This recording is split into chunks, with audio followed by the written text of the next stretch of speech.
vote number 30, Science and Technology Appropriation Bill. The Minister of Science and Technology. As the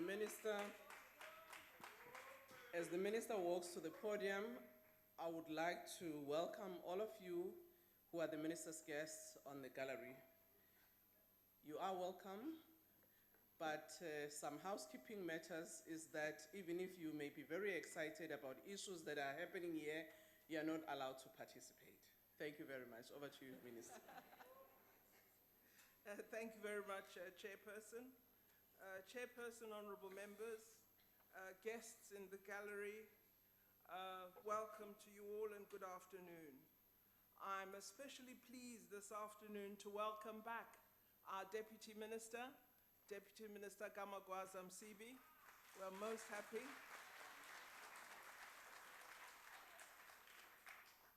Chairperson, I'm pleased to report that the Department of Science and Technology is one of 3 national departments that achieved a clean audit for the 2014-15 financial year. We hope to do as well in the next audit outcomes report. In the 2015-16 budget speech, honorable members may recall that I announced several priorities, and I will report on some of them today. I announced 20 new research chairs designated for women applicants, as only 35 out of 150 South African research chairs in our SARCI program were held by women at the time. I'm pleased to report to the House that the department exceeded that target. 42 new research chairs were awarded to successful women applicants, raising the percentage of women as SARCI chairholders from 23% to 39%. Clearly, we must still do more to address this inequality. In addition, 2 United Kingdom South Africa bilateral research chairs have been awarded for research into food security, one co-hosted by the Universities of the Western Cape and Pretoria, and the other based at the Nelson Mandela Metropolitan University. I'm very pleased to report that the SKA Human Capital Program, aimed at developing a new generation of young researchers and engineers, has grown from strength to strength. And if honorable members had had the opportunity to visit our exhibition today, they would have met some of those young engineers, young information scientists, and others who are beneficiaries of the initiative. This initiative was started with an intake of just 9 students 11 years ago and has supported 730 students and researchers from undergrad to postgraduate level up to this date. The first 16 meerkat antennae will be ready for science by the 30th of June 2016 this year, and we will have 21 antennae in place. Fewer than planned, but enough to allow scientists to begin to do their research work. In 2016, over 1 billion rand will be invested in the construction work of the meerkat, as well as in providing for square kilometer array project costs. I'd like at this moment to welcome Dr. Rob Adam, who is the new director of the SKA office. Welcome, Dr. Adam, and we wish you well in your work. I also wish to express our sincere gratitude and thanks to Mr. SKA, Dr. Bernie Vanneroff. I hope he is here. He is now going into retirement, but it's a semi-retirement because we will continue to draw on him to assist us in executing this very important infrastructure project. I also would like to welcome Dr. Molapo Kobela, the brand new CEO of the National Research Foundation. I hope he is here, as well as Professor Crane Sudeen, who is the new CEO of the Human Sciences Research Council. Our department is working hard to position South Africa and the continent as a hub of research excellence with world-class facilities, particularly for multi-wavelength astronomy. This financial year, a strategy on multi-wavelength astronomy will be finalized which seeks to consolidate optical, radio, and gamma-ray astronomy facilities under a single astronomy sub-agency in the National Research Foundation. In support of this consolidated approach, I have approved a recommendation from the NRF to merge the Hatabius Hook Radio Astronomy Observatory and the SKA project into a new South African Radio Astronomy Observatory. This is part of our strategy to expand the research infrastructure in South Africa and ensure that we have all our infrastructure housed under appropriate institutional frameworks that allow us to continue to do quality science. I announced, honorable members, in 2015 that we would develop a global knowledge partnership program to enable South African PhD students to train abroad. And we are finalizing agreements with a number of international partners who are interested in this new strategy of ours. I announced as well the DST's continued investment through PALCOM in the Fluorochemical Expansion Initiative. PALCOM is making good progress in this expansion initiative, and the DST continues to fund the initiative through our 45 million multi-year grant that we announced last year.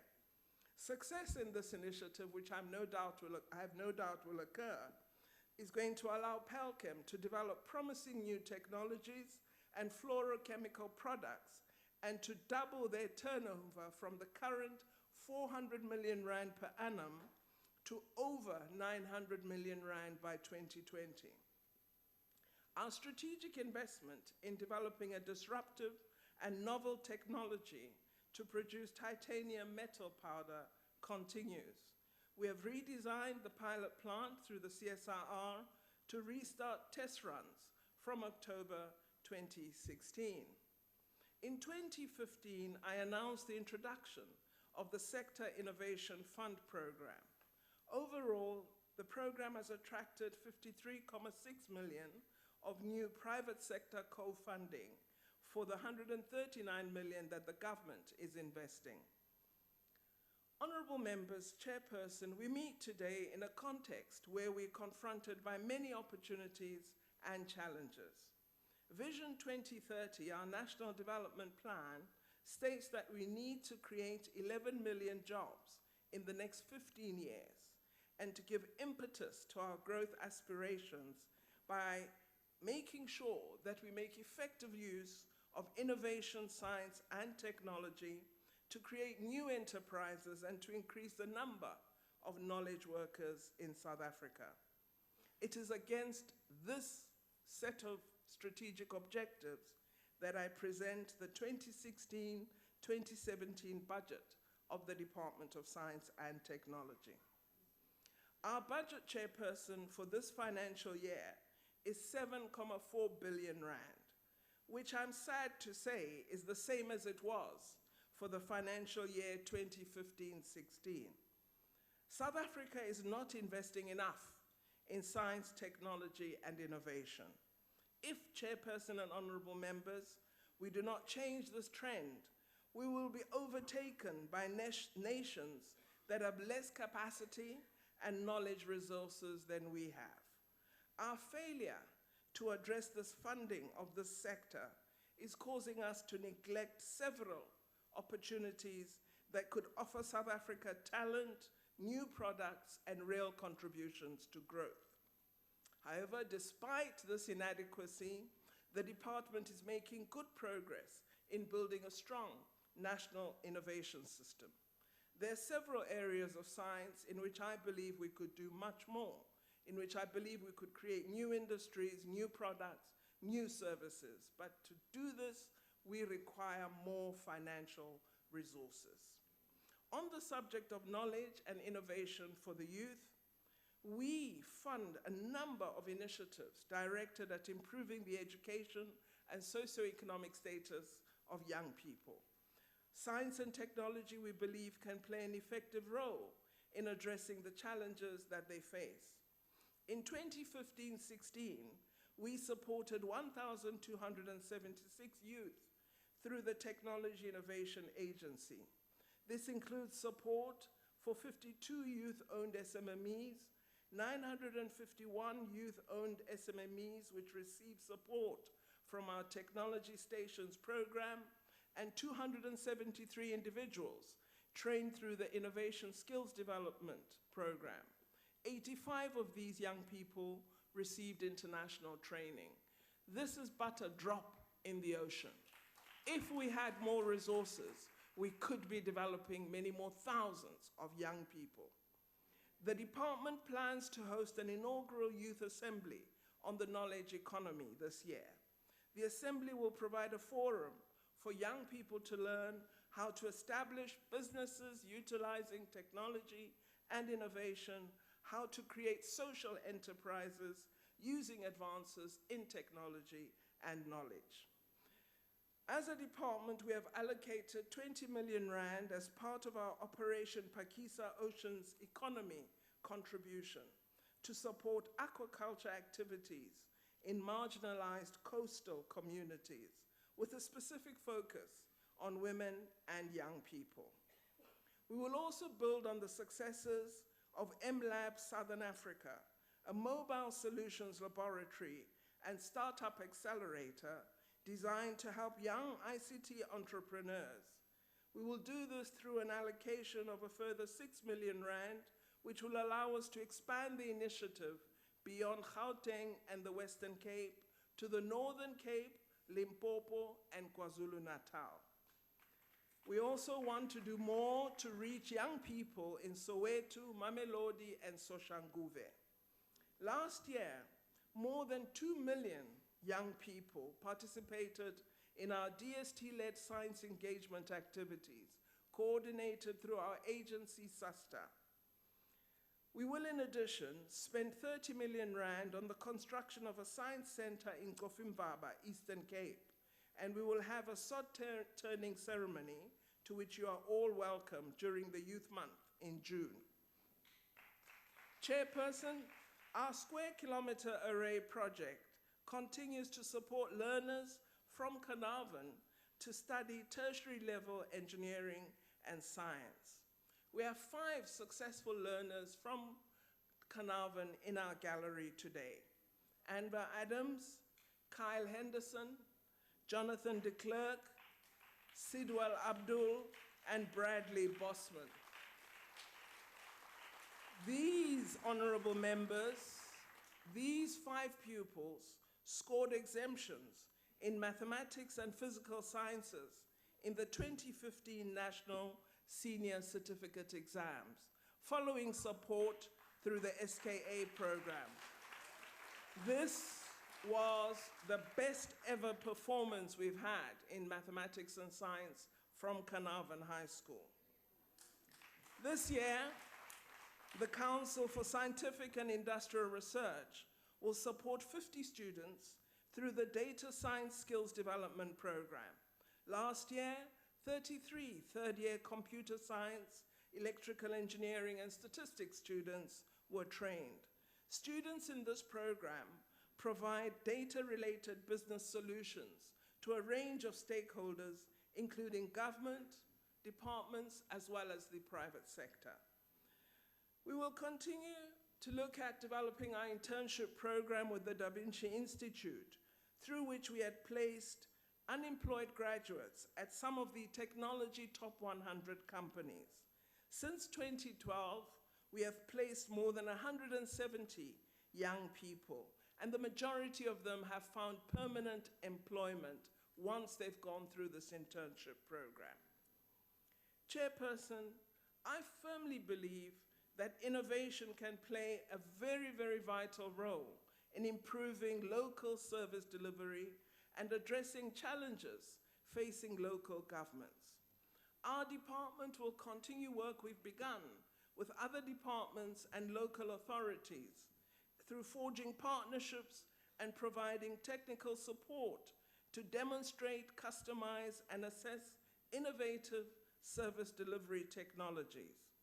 Through demonstrations and testing, the department has already produced several evidence-based knowledge products that support decision-making and the provision of public services in areas such as improved water quality, sanitation, energy, and housing.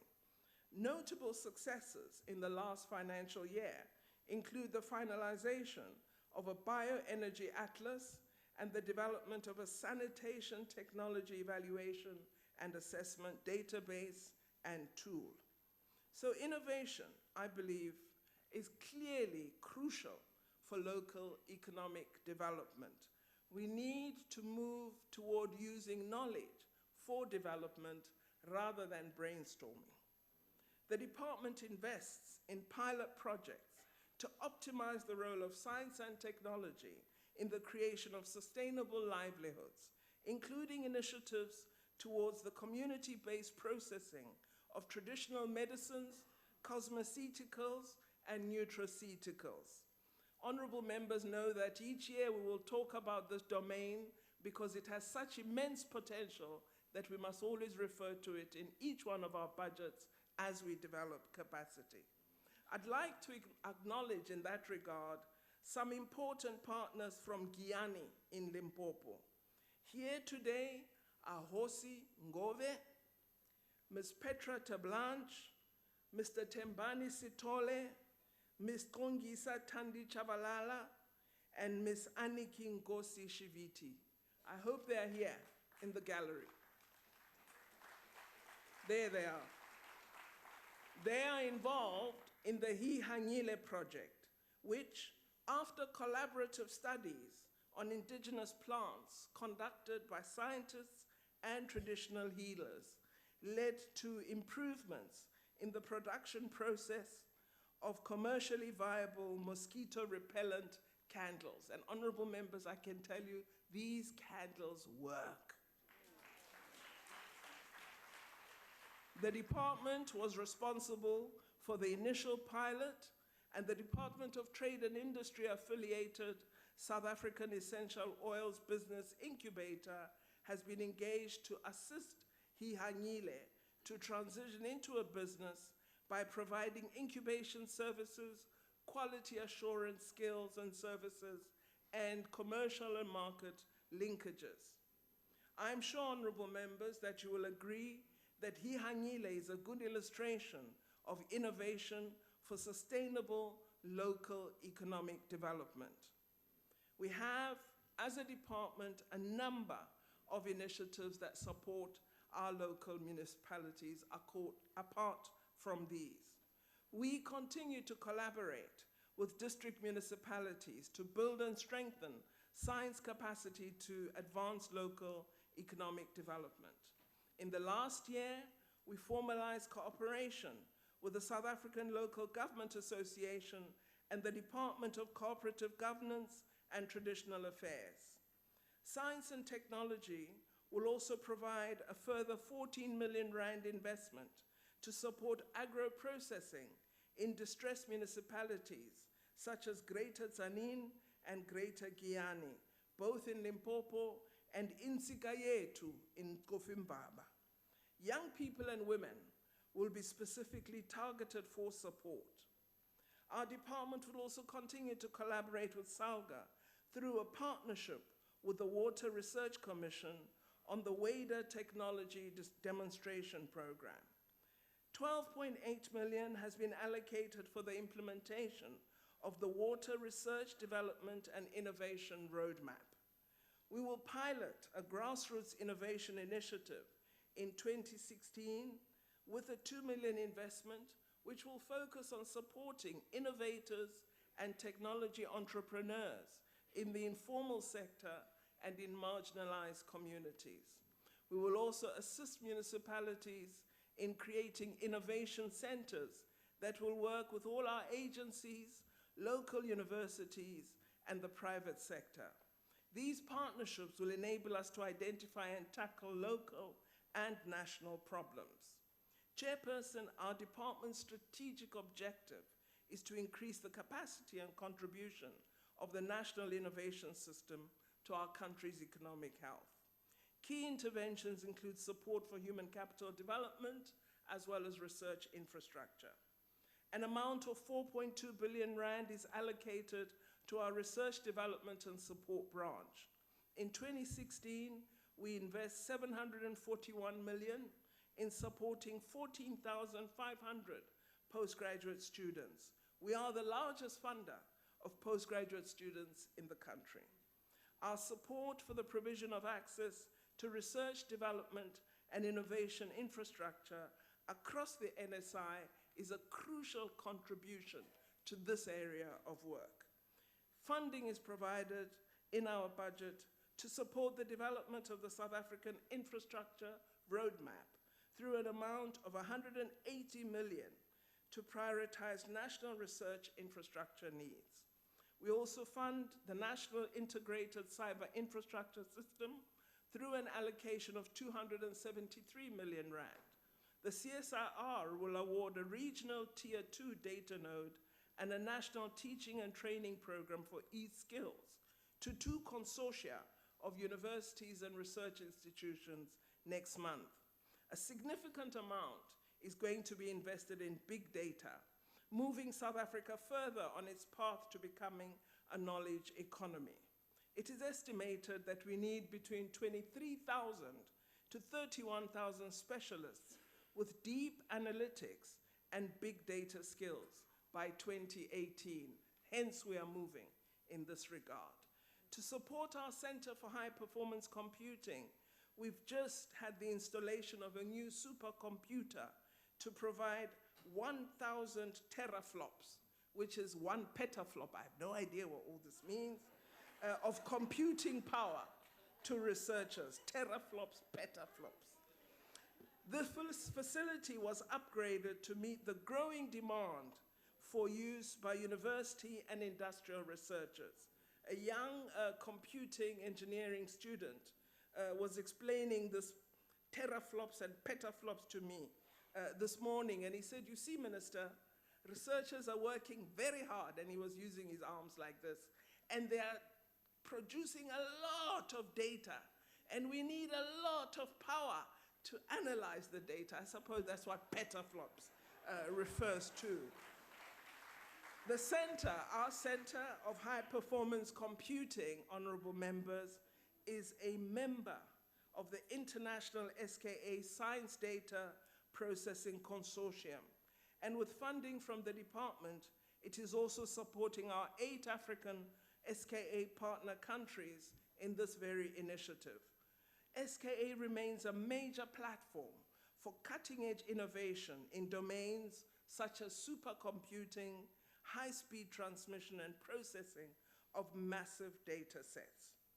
We will also continue supporting the South African National Research Network, which has grown to over 1,100 kilometers of dark fiber and 3,500 kilometers of managed bandwidth, connecting more than 200 sites from Thohoyandou to Cape Town.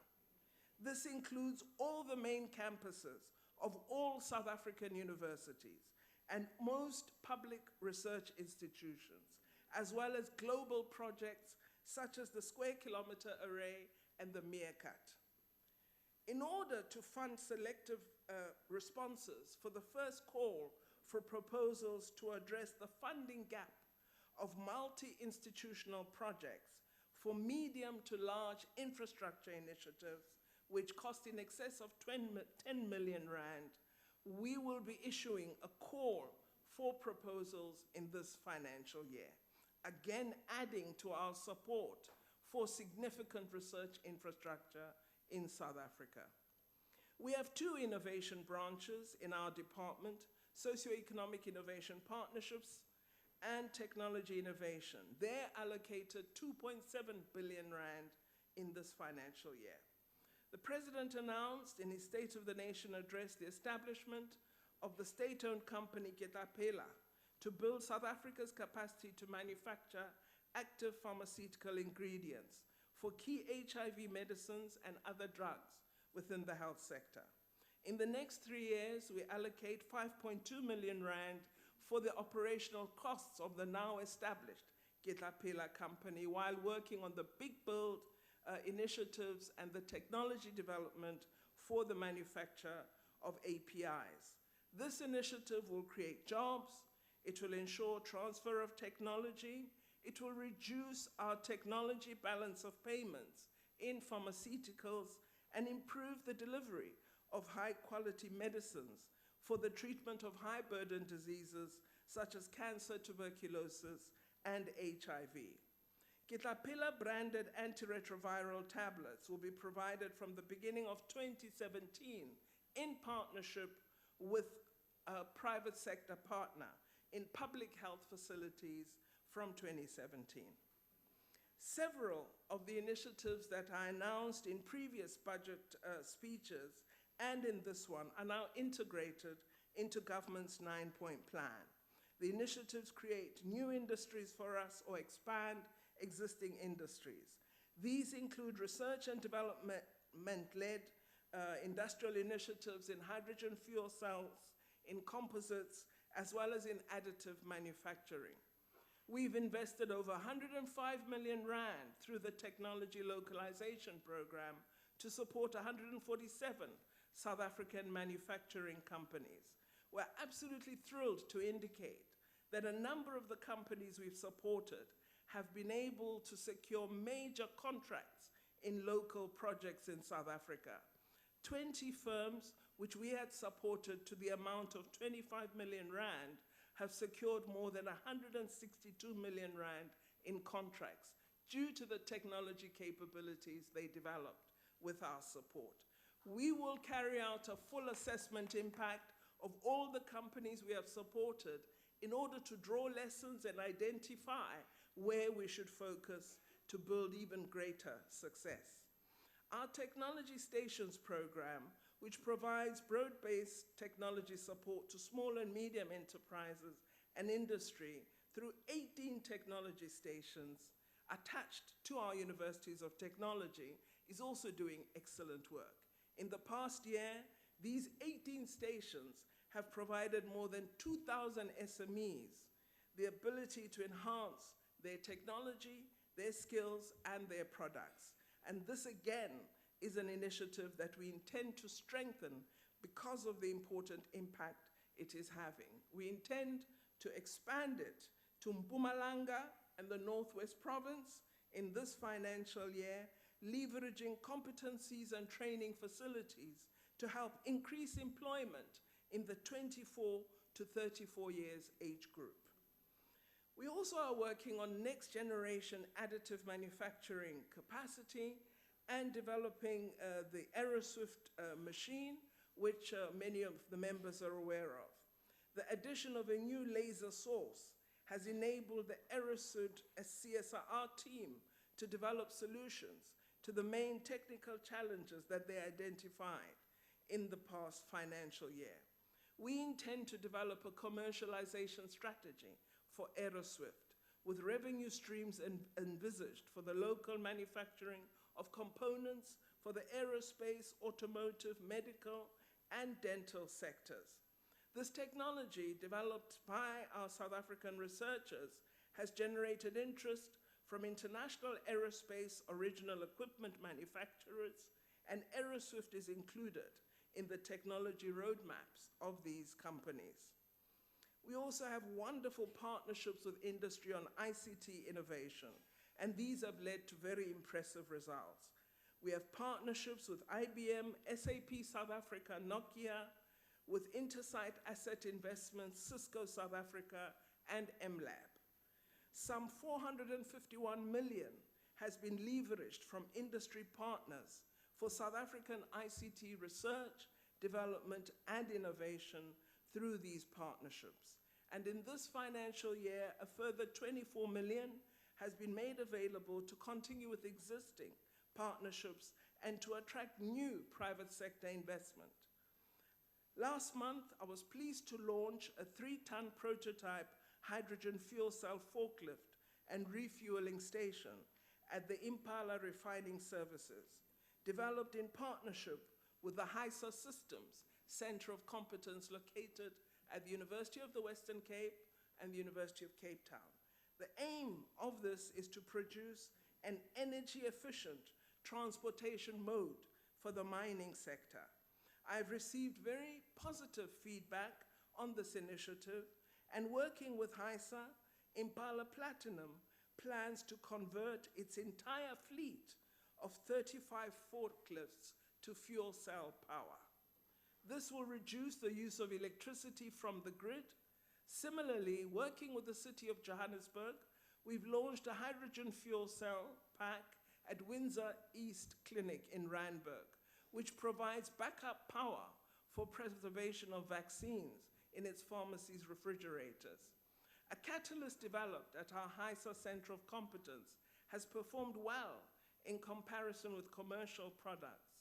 Should we successfully commercialize it, it has the potential to bring in 2 billion rand for the country through the catalysis market.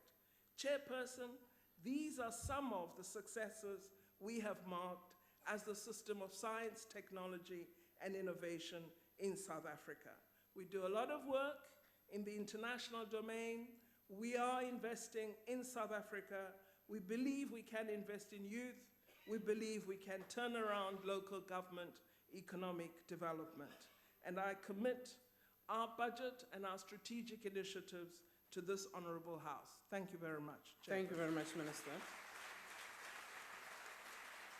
You have indeed given a lot of marketing for the work that you're doing, and I'm sure the people who are in the gallery are much happier.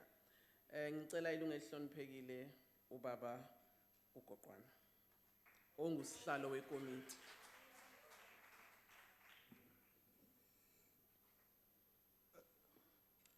Chairperson, I don't think I'm going to be very long. And you can see the department is moving very well. So there's nothing to talk about. But I want to say, if you have never seen passion, you saw the passion with the minister. And what I know is that even if you don't have resources, if you've got passion, things will happen. Even if you do have resources, if you don't have passion, things won't happen. Let me greet everybody, Minister and the other ministers that are here. Deputy Minister, welcome. Welcome back. You still find the department doing so well. DG and the officials welcome you. The entities that are here, the CEOs, the CFOs, and everybody, I acknowledge you. I acknowledge you, Chief Wasegiani. We went to your place, Chief. You were not there, but you apologized. We're very happy with what we saw in your place, in so much that as we were moving back, though there was drought there, but the cattle looked so beautiful and clean. In so much that one of our secretaries was asking, how often do you wash those cows that we saw on the road? Chairperson, as a portfolio committee, we have gone around the country looking at science, technology, and innovation. We have called the department to Parliament to answer how they are using their budget and implementing service delivery. We have looked at Auditor General's report and we're very impressed with what we saw. We have looked at government priorities and NDP, is it adhered to or not?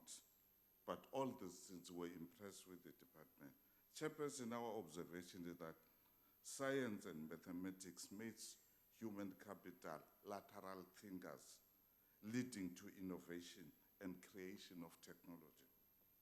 This is all about developing human capital for solutions for human challenges. Science, technology, and innovation is more of a creator than a fixer of creation.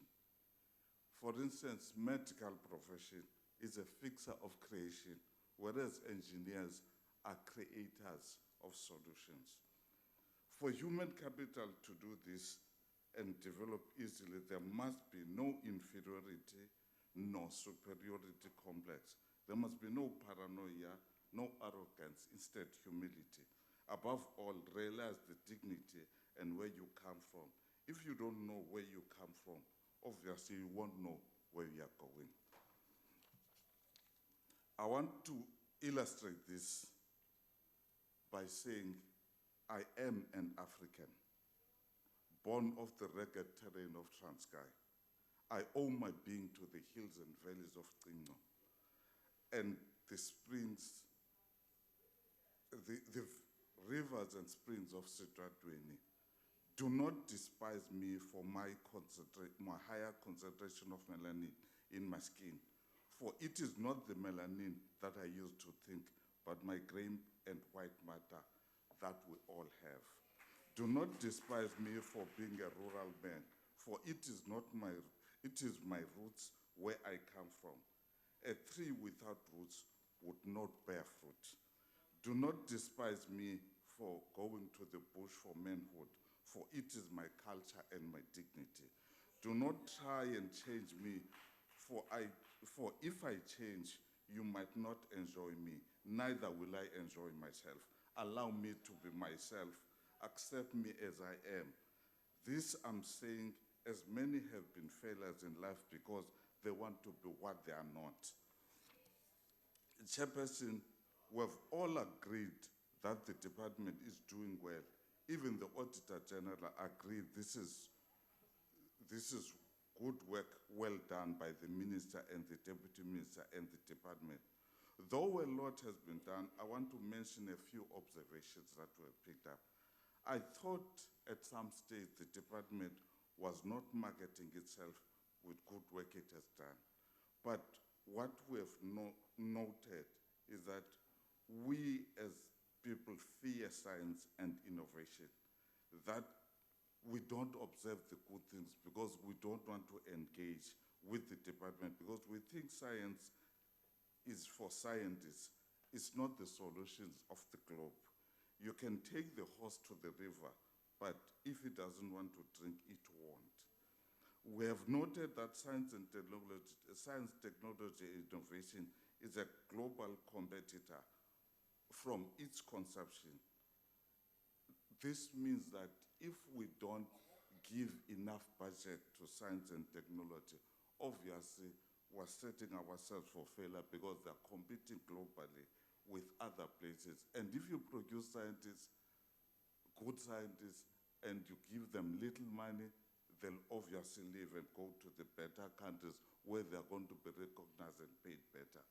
Much as we feel that the budget must be passed, and it must be passed, but later on we need to review this budget. If we agree that science, technology, and innovation is key to our solution, this talks to our percentage of GDP that goes to science and technology and innovation that is not competing with the global world. And we get surprised when we import more than export.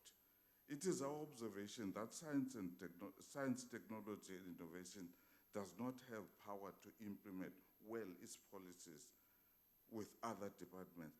Yet all the departments depend on science and technology and innovation, and it's cross-cutting. We've been requesting government to have research and development vote because our observation is that usual environments and cuts on budget in departments are done in research and development vote. Chairperson, we have observed that it is almost less than a quarter of human capital that is contributing to innovation and technology, and this is not helping the economy of the country. Let us make everybody be interested in science, technology, and innovation, and that will boost our economy and bridge the gap between the rich and the poor. Science, technology, and innovation is driven solely by human capital.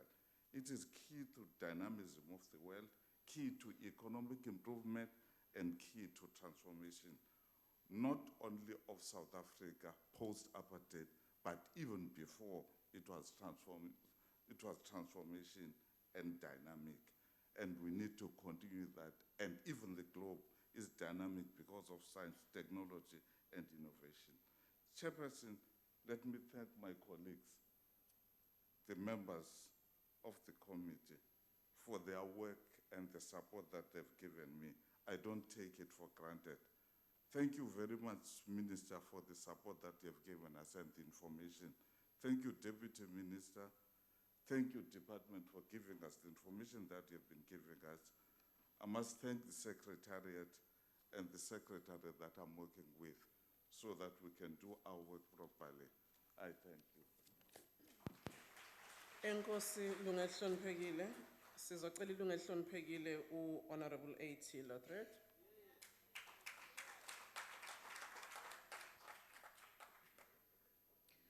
Honourable Chairperson, right around the world, smart nations are making major investments in research, innovation and higher education. These national investment strategies grasp a fundamental truth about future prosperity and economic growth. It understands that research and innovation are central to national economic strength, job creation and global competitiveness. This kind of approach to R&D and innovation should be making a very strong appeal to our government and funding priorities, given the major problems of the country. However, the Global Innovation Index 2014 ranked South Africa 53rd out of 143 countries, and we are third on the continent behind Mauritius and the Seychelles. In fact, South Africa's relative position on the Global Innovation Index, Global Competitiveness Index, and the Knowledge Economy Index has worsened over the past 10 years. We also have to deal with the devastating reality that we have 8.3 million people who are unemployed, and the tragic part of this is that our youth are the worst affected. This alone, besides all the other socio-economic problems in the country, should point the spending arrows towards R&D and innovation investment. As Sarah Wilde in her book Innovation states, that to have a competitive advantage in the world of innovation, one has to have a strong patent output. The reality at the moment is that the balance of payments for technology is skewed towards importing of technology.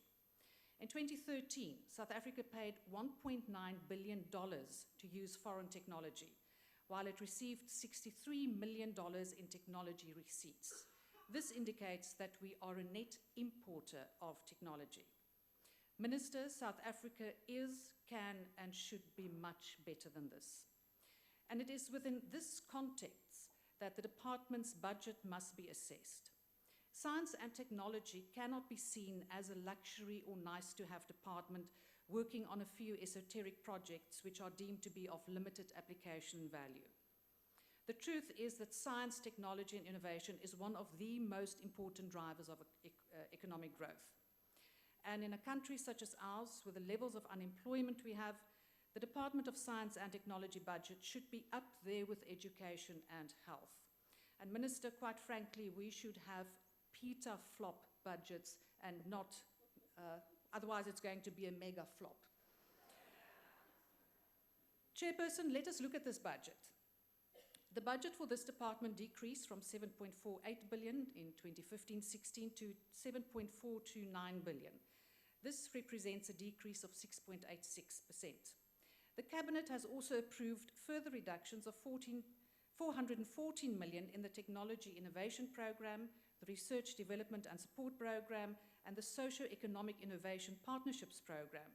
And in light of what I've just stated, this should let the alarm bells ring. A country cannot afford to fall behind in the field of STI, as the cost to catch up has to be measured not only in increased costs, but also missing out on innovation opportunities and knowledge acquisition. A case in point here is the SANSA satellite program, where it will take us years to catch up. Government has set the target of raising gross expenditure on R&D to 1.5% of GDP by 2019 from the current level of 0.76%. This means an additional 115 billion is required. The department's contribution over the medium term will be 13.2 billion. This has to be seen in the light of the current situation where government spends more money on R&D than the business sector. This has to change if we want to be competitive, and I want to commend the Minister and the department for the efforts made to improve the R&D tax incentive scheme. Minister, the reports on the performance of the tax incentive scheme should be made available and acted upon as a matter of urgency. As has been stated in previous budget debates, this is a department that is totally underfunded. Again, the different entities reported to the Portfolio Committee that they do not have sufficient funds and that some of the projects could be at risk, but that they make adjustments as best they can. What is worse with this budget is that they now have to cope with an additional cut of 414 million and a salary cut of 52.9 million over the medium term. The research councils have to increasingly rely on external funding to do research. This leads to the problem of whose research agenda will be followed. There are urgent problems that have to be researched, and such as the alleviation of poverty, unemployment, and inequality. But the problem is that in many instances, the donors determine the research agenda. An additional problem is that because of the limited government funding for researchers, they have the added burden of having to source funding, writing time-consuming tender proposals, and this takes up valuable research time. Often this makes it difficult for research councils to keep researchers as they can do better elsewhere, as well as the risk of the country missing out on important and crucial innovation products and patents. What can be done? Firstly, we have to acknowledge that we have a well-functioning department and entities that fulfill their mandates as best they can with the little they have, and in many instances achieving international recognized results, as the Minister alluded to.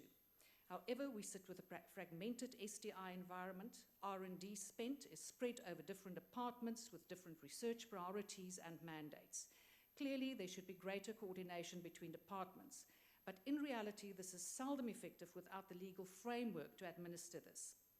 In the DA innovation policy, we envisage policy reforms that will aim at harnessing South Africa's intellectual assets, R&D innovation investment, and research infrastructure in a single department of post-school education and research, and with a national council on research and innovation. A system where all R&D and innovation funding is coordinated and utilized to maximum effect to address the pressing needs and challenges of the country.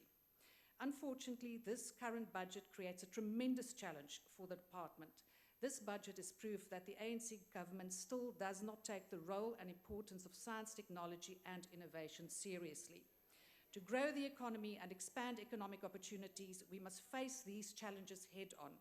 The DA's proposals can strengthen our STI systems and post-school education and make them effective drivers for economic growth and job creation. Honourable Member, your time is up. Thank you very much. Thank you. Honourable Paulson.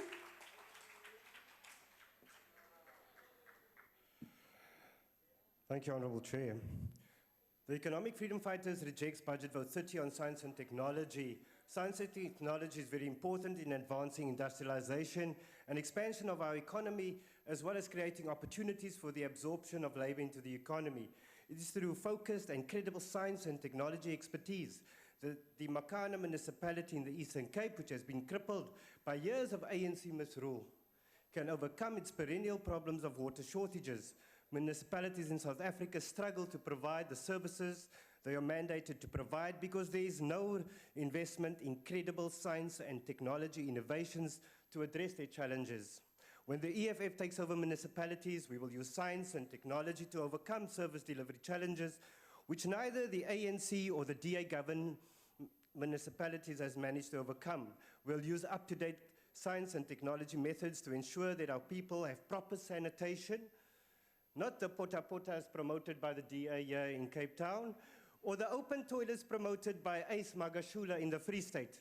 We will roll out free Wi-Fi in all EFF-governed municipalities, making access to information available to everyone. Municipalities governed by the EFF will have high-tech computer laboratories to make up for the failure of provincial and national governments to give access to information to aspiring business people and poor people. Currently, this Department of Science and Technology focuses mainly on elite science and technology and does very little to advance science that solves problems faced by the majority of our people. If we were to use science and technology to address issues faced by our people in municipalities, then the amount set aside in this budget for technology innovation would be grossly insufficient. We could invest more in technology innovation and make sure that we start projects that look at the desalination of seawater to make it suitable for human consumption. We should be using science and technology to ensure that agriculture is not entirely dependent on rain, but also on our ability to recycle and reuse available water. We should be using science and technology to ensure that we build sufficient internal capacity to process our minerals within the country, boosting the economies of municipalities where minerals are found. This would ensure that we create thousands of jobs. This elite and anti-poor science promoted by Minister Pandor has very little to do with solving problems faced by our people and by municipalities. It is concerned with grand ideas of astronomy and other sciences that are outwardly focused. The problems, Minister, to sanitation is not up there in the stars. It should be down here, and we should be solving these problems. In this country, there's no plan, no vision, and no appreciation of the critical importance of the catalytic role science and technology plays in the development and transformation of economies. This is demonstrated through the serious underfunding of this critical function.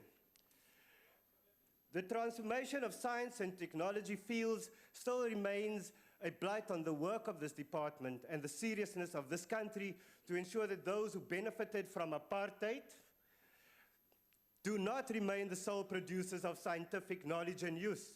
The plight of women in science and technology field is close to being a national disaster. It's incomprehensible that today the sciences are still dominated by predominantly white men. The EFF advocates for a strong science and technology portfolio that is able to redirect investment priorities in the country towards science and technology and refocus our education system to promote science and technology education amongst black youth. This department must never operate in isolation from the processes. Honorable member, Sorry. your time is up. From the processes that drive the economy. Minister Pandor, you should focus Honorable less Paulson. on defending Jacob Zuma and Honorable more on Paulson. building a capable department. Honorable We Paulson, reject this budget. your time is up. Honorable Schlengwa.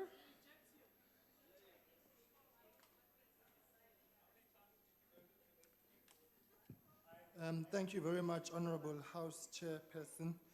At the outset, Honorable Deputy Minister, welcome back. We are glad that you have managed to recover and you are back on duty. At the outset, the IFP wishes to congratulate the Department of Science and Technology and its entities for receiving clean audits last year.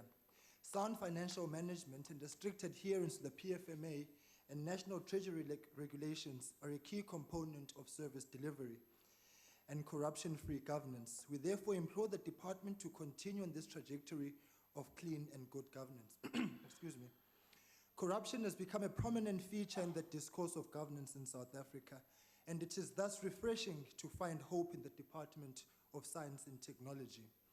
In a continuously globalizing world, which is making scientific and technological advances every day, it goes without fail that South Africa must be at the forefront of innovation. We can no longer rely solely on our mineral resources as being the backbone of our economy. And in this regard, science and technology becomes key in bolstering our efforts and improving our conditions and ensuring that beneficiation takes place. The National Development Plan affirms this by emphasizing that science, technology, and innovation are crucial for development, noting that countries that have effectively alleviated poverty by growing their economies have done so by investing in and developing strong science, technology, and innovation environments and capabilities. We need to then place science and technology and innovation at the center of our national priorities. When South Africa, for example, is hit by a drought, we need innovative solutions to mitigate the prevailing circumstances and alleviate our plight.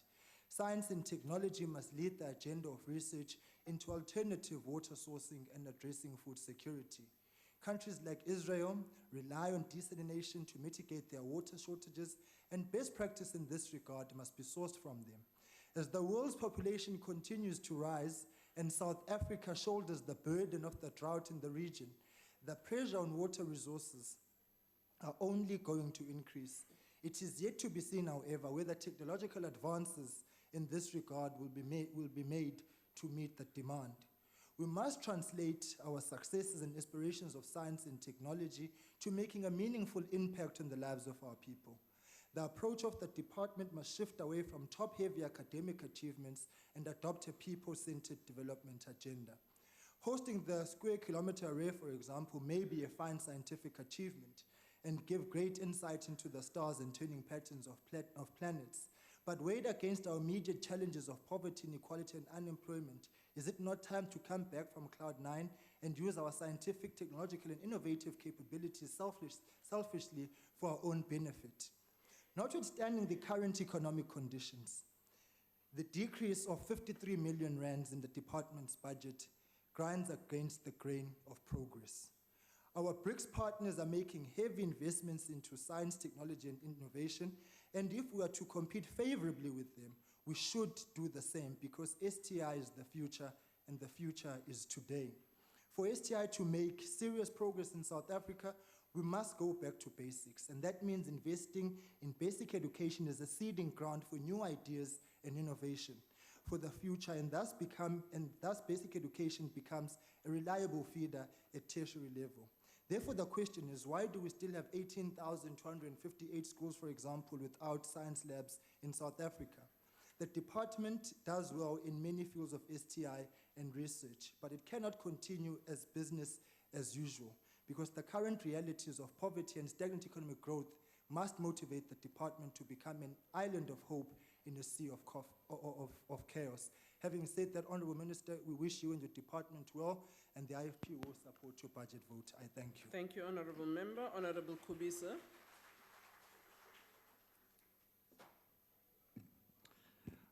Honourable Minister, Honourable Deputy Minister, Honourable Members, DG, and employees of the department.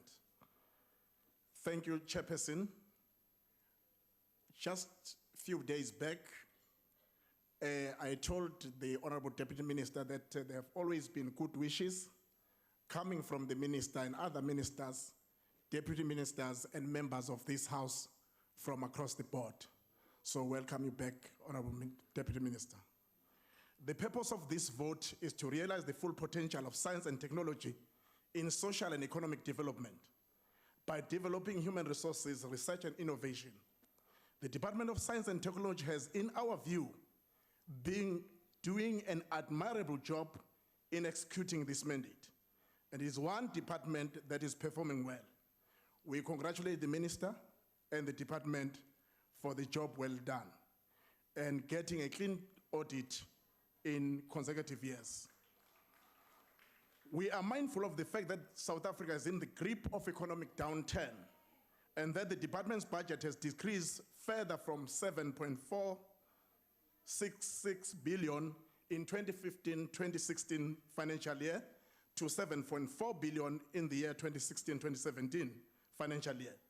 In the light of this reduced budget allocation, the performance of the department is even more commendable. The NFP commends the department for its consistency in allocations across the 5 programs compared to the previous years. We believe that this consistency is testament to the department's capacity for considered planning and rigorous adherence to its projected expenditure framework. We also note with approval that the ratio of the department operational spending to transfers is at 1.9. Such a ratio is highly commendable, for it shows that the money is going to be where the core mandate of the department is best served. It is unfortunate that the department has had to adjust to decrease budget, and we know that the 2 of the 5 programs have already had to modify their performance targets based on funding constraints. While we fully understand the need for such modification, we find it worrying that Program 2, Technology, Innovation, and Program 4, Research, Development, and Support, has been particularly adversely affected by the budget cuts. For South Africa to remain at the cutting edge of development in the field of science and technology, it is imperative that research and research support ought to be prioritized. The National Freedom Party believes that an increase in the funding of the Department of Science and Technology will be an investment in our future. With increased funding, programs such as technology innovation, as well as research, development, and support, could expand and cast the net wider in the quest for technological and scientific innovation and excellence. Quality research will enable us to open a new world of opportunities for the next generation and will encourage postgraduate studies. We need more masters and doctoral graduates in the field of science and technology if we are to compete in an international arena for recognition and resources. And the National Freedom Party believes that the Department of Science and Technology has a pivotal role to play in making this happen. Chairperson, there can be no doubt that progress in the development of science and technology will be a catalyst for both economic and social development and for poverty alleviation through increased job creation. The rate at which science and technology has accelerated since the advent of the information technology revolution gives us an indication of the potential for future growth of this rapidly expanding sector. History will judge us harshly if we fail to grasp the necking and invest heavily in science and technology today.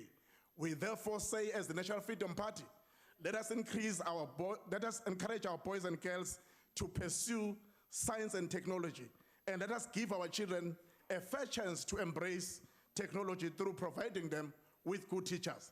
To this effect, the NFP would like to see increased cooperation between the Department of Science and Technology and the Department of Basic Education, Honorable Member, as well as higher time is education. over. The National Freedom Party supports this budget.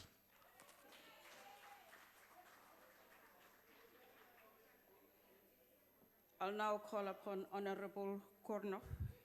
Thank you, Madam Chair. One of the aims of the National Research Foundation is to facilitate the creation of knowledge through the development of human resources with a focus on the youth. To achieve this, it is imperative that we succeed to grow the size and participation of the researchers' cohort. But where does this start? It starts with a successful enrollment at university level. One of the major pillars of the knowledge-based economy is education. It's all about our success to implement a workable next-generation academics program. Over the past 20 years, a range of interventions have been introduced to identify the knowledge generation and to develop it.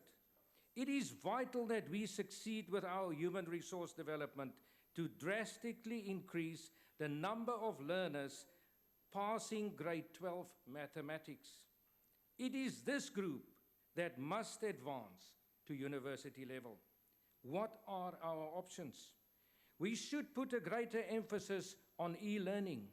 72% of the youth in South Africa have mobile phones. The main catalyst for explosive mobile growth is the youth. The youth is the largest group using the mobile and its applications. E-learning is already the second largest use of mobile in Africa. There are currently around 15 million internet connections in South Africa, and by 2020, there will be 35 million, more than doubled. The knowledge economy is migrating more and more to mobile, and the possibilities and creation of knowledge opportunities are huge. Mobile is a brilliant platform for mathematics when applied correctly, and the power and reach of mobile will dramatically alter the mathematics skills of young South Africans. With free Wi-Fi being rolled out to many areas in South Africa, ordinary people will have access to this powerful e-learning tool.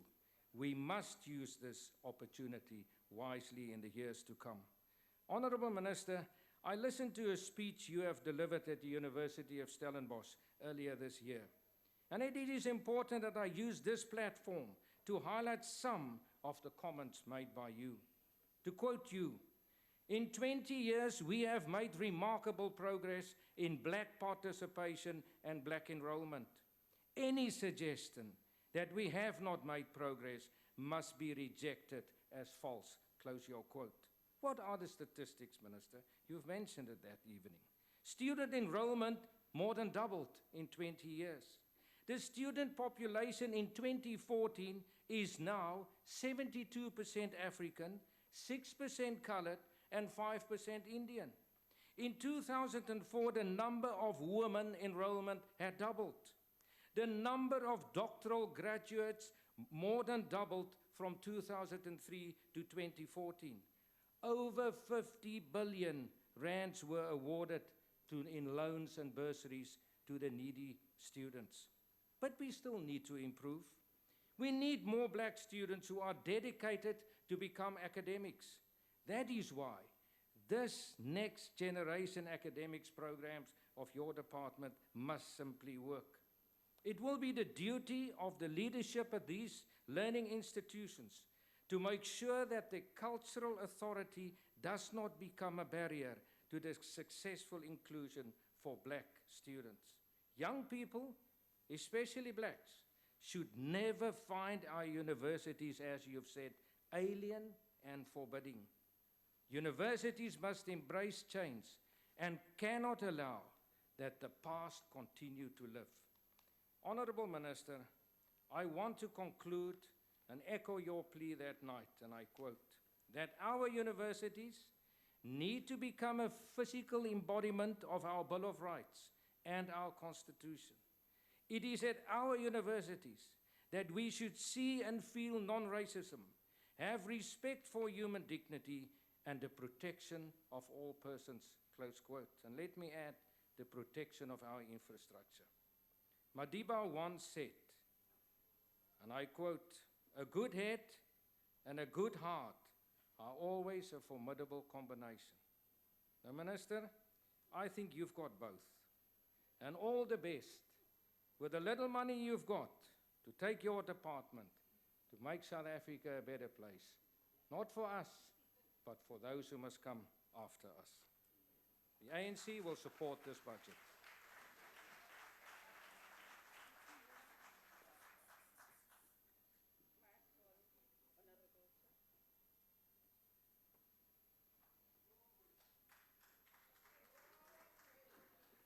Thank you, Honorable House Chairperson, Honorable Deputy President in absentia, the President in absentia, Honorable Ministers and Deputy Ministers, Honorable Members of the House.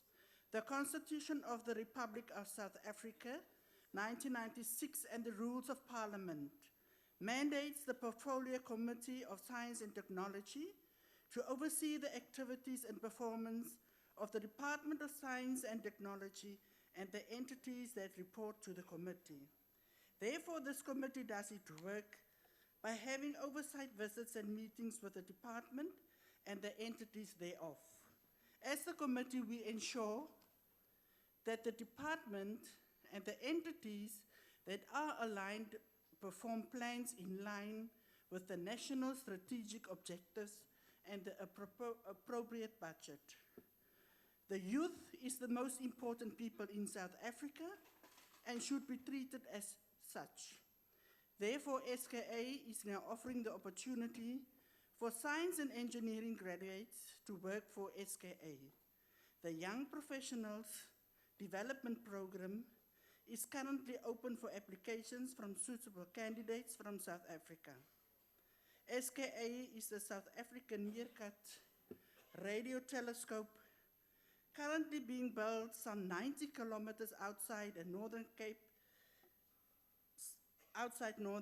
in a town called Carnarvon.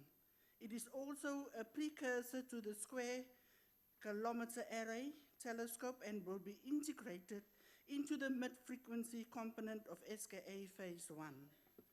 The SKA project is an international enterprise to build the largest and most sensitive telescope in the world, and it will be located in Africa and in Australia. At least 75% of the components making up the Meerkat dish will be manufactured in South Africa by several subcontractors and key local suppliers. The telescope was originally known as the Karoo Array Telescope, called CAT, that would have consisted of 20 receptors, but then the South African government increased the budget to allow the building of the 64 receptors. We can now ask ourselves, What makes the SKA so special? Yes, it is special. It is a mega science project which will push the limits of engineering and scientific endeavors over decades to come. The building of SKA requires the development of cutting-edge technology and innovation, including the design of the world's fastest computers to process data at rates greater than the current global internet. The SKA will also be able to survey the entire sky much faster than any radio astronomy facility currently in existence. When complete, the SKA will discover some of science's unanswered questions, such as what could have happened before creation and if there is life out there. Since the beginning of this project, 820 students have been funded, 140 come from the African partner countries, and 5 came from Carnarvon. And I believe they are here today. Our children in the rural areas are moving towards scientific careers.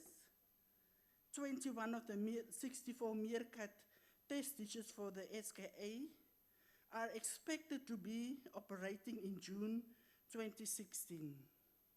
When this project is complete, the SKA will have 3,000 dishes and 70% will be in South Africa. The opportunities for the youth in Africa will be many. We must ensure that the youth do get these opportunities, and this good story tells us one thing, that is that South Africa is capable. Yes, we are a country that has been tried and tested. Yes, we are a country that has been tested. Through all of that, we have prevailed, hopeful and joyous of our little victories. What a good story to tell. ANC support the budget.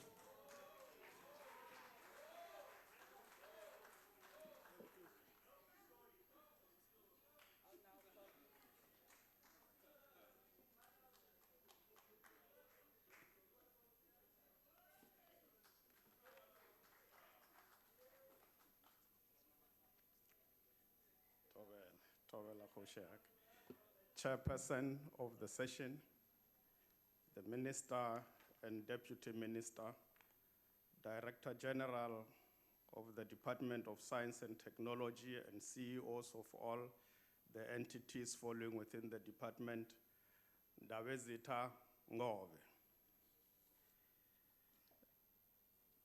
Minister,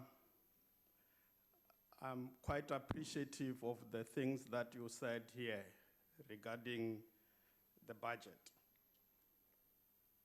and areas that we have touched. And I think it is important to say or to respond to a question that says that what we are engaged in is elitist activities or elitist activism. We have amongst us 5 young people from Carnarvon in the Northern Cape, a rural province, a poor province, a poor town. What is elitist about that? What is anti-poor about that? How does that reflect the continuation of benefit by those who benefited from the past? Transformation and processes of change in the country are not going to be an event. It's going to be a dynamic process. It will need determination from all of us, including the opposition, working together to speed these changes that must take place. And we are certain that victory is certain.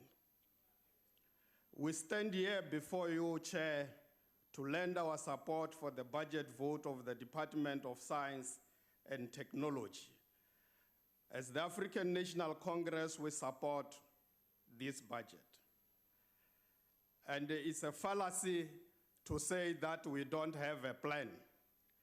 Our National Development Plan has long identified science, technology, and innovation as a critical component with the required ability to lead in building a sustainable development which will not only benefit our country and the continent, but the world as a whole.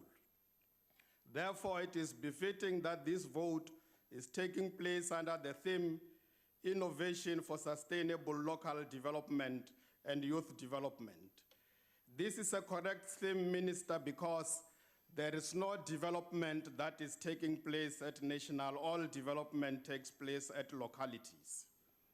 The decision to invest more resources and efforts in intensive scientific knowledge development to build an inclusive economy aimed at expanding and transforming our country's research capabilities continue to produce dividends.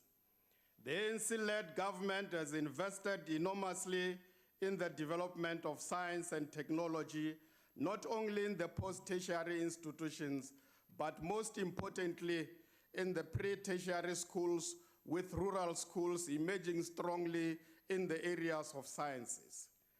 This is a far cry from where we were 40 years back when the youth of our country took to the streets in demand of a better future. We have not arrived at that future, but we are determined to reach that destiny no matter what it takes, as we are convinced that victory is certain. The fact that many young people of school-going age continue to develop genuine interest in science and technology streams fortifies our assertion that we are on the right path to realize the message of our theme and our long resolve to put science and technology at the driving seat of our economic expression. It is through innovation that science can be used to develop our technological capabilities to unlock potentials of many young people who possess brilliant ideas required to drive our economy forward. Our youth continue to be the primary beneficiaries of various government funding schemes in the fields of science and technology. Science and technology innovation are influential partners needed in all our economic growth points. Science and technology are part of the main factors behind our 9-point plan, which is at the center of growing our economy. The department must continue to use science and technology to consolidate our gains and redefine our interests in the area of revitalization of agriculture and agro-processing, increasing the impact of the Industrial Policy Action Plan, beneficiation of mineral wealth, unlocking the potential of small businesses and rural and township enterprises, growing the ocean economy through Operation Pakisa, resolving the energy challenges by advancing alternative energy sources, and scaling up private sector participation in research and development, because we agree that it is not the sole domain of government alone. Together with the private sector, we must invest in this sector. The direction of the department's attention and energy towards achieving its 5 strategic outcome-oriented goals will enable our country. Thank you very much, Chair. The ANC supports the vote. Thank you. I'll now call upon Honorable Tuplanch.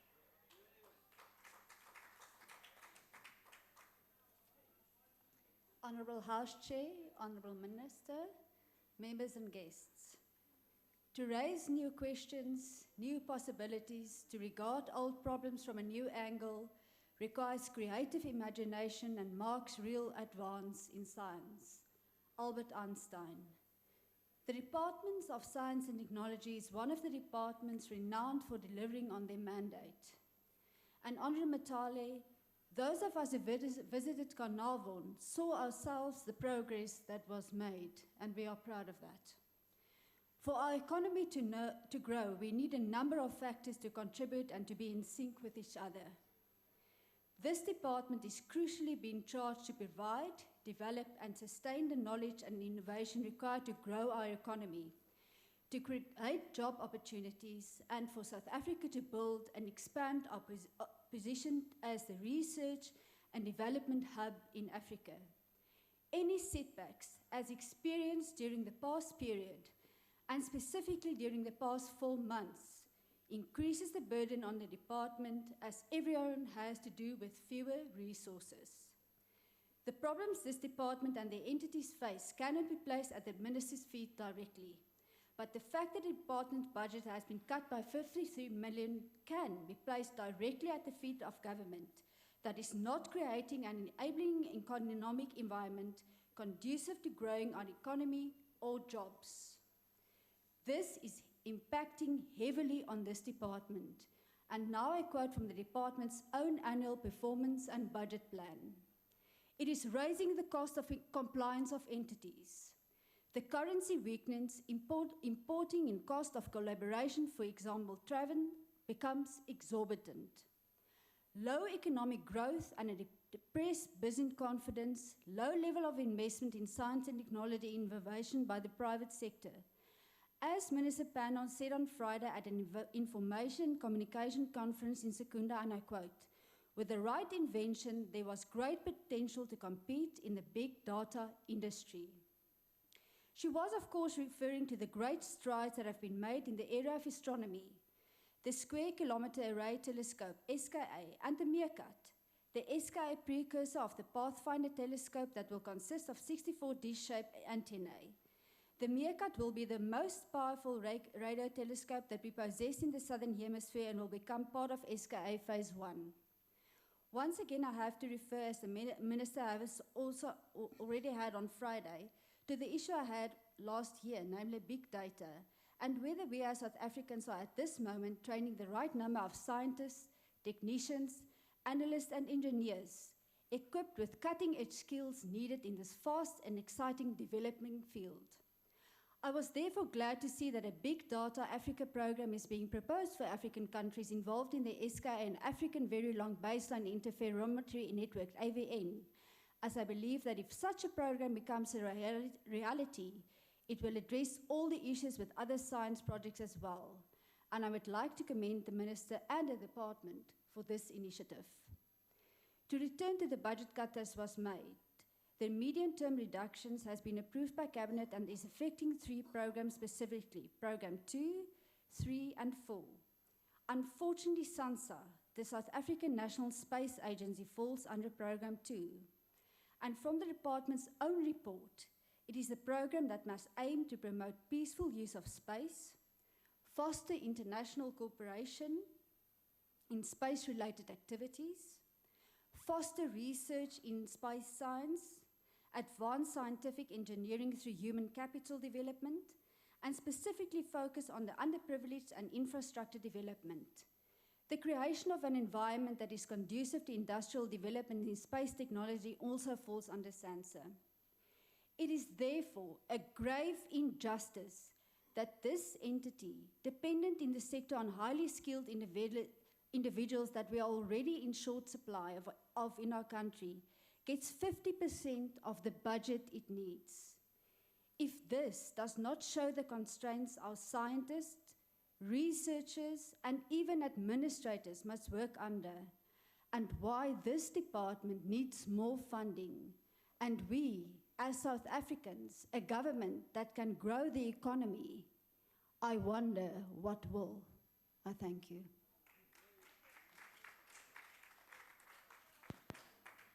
And I'll call upon Honorable Masako.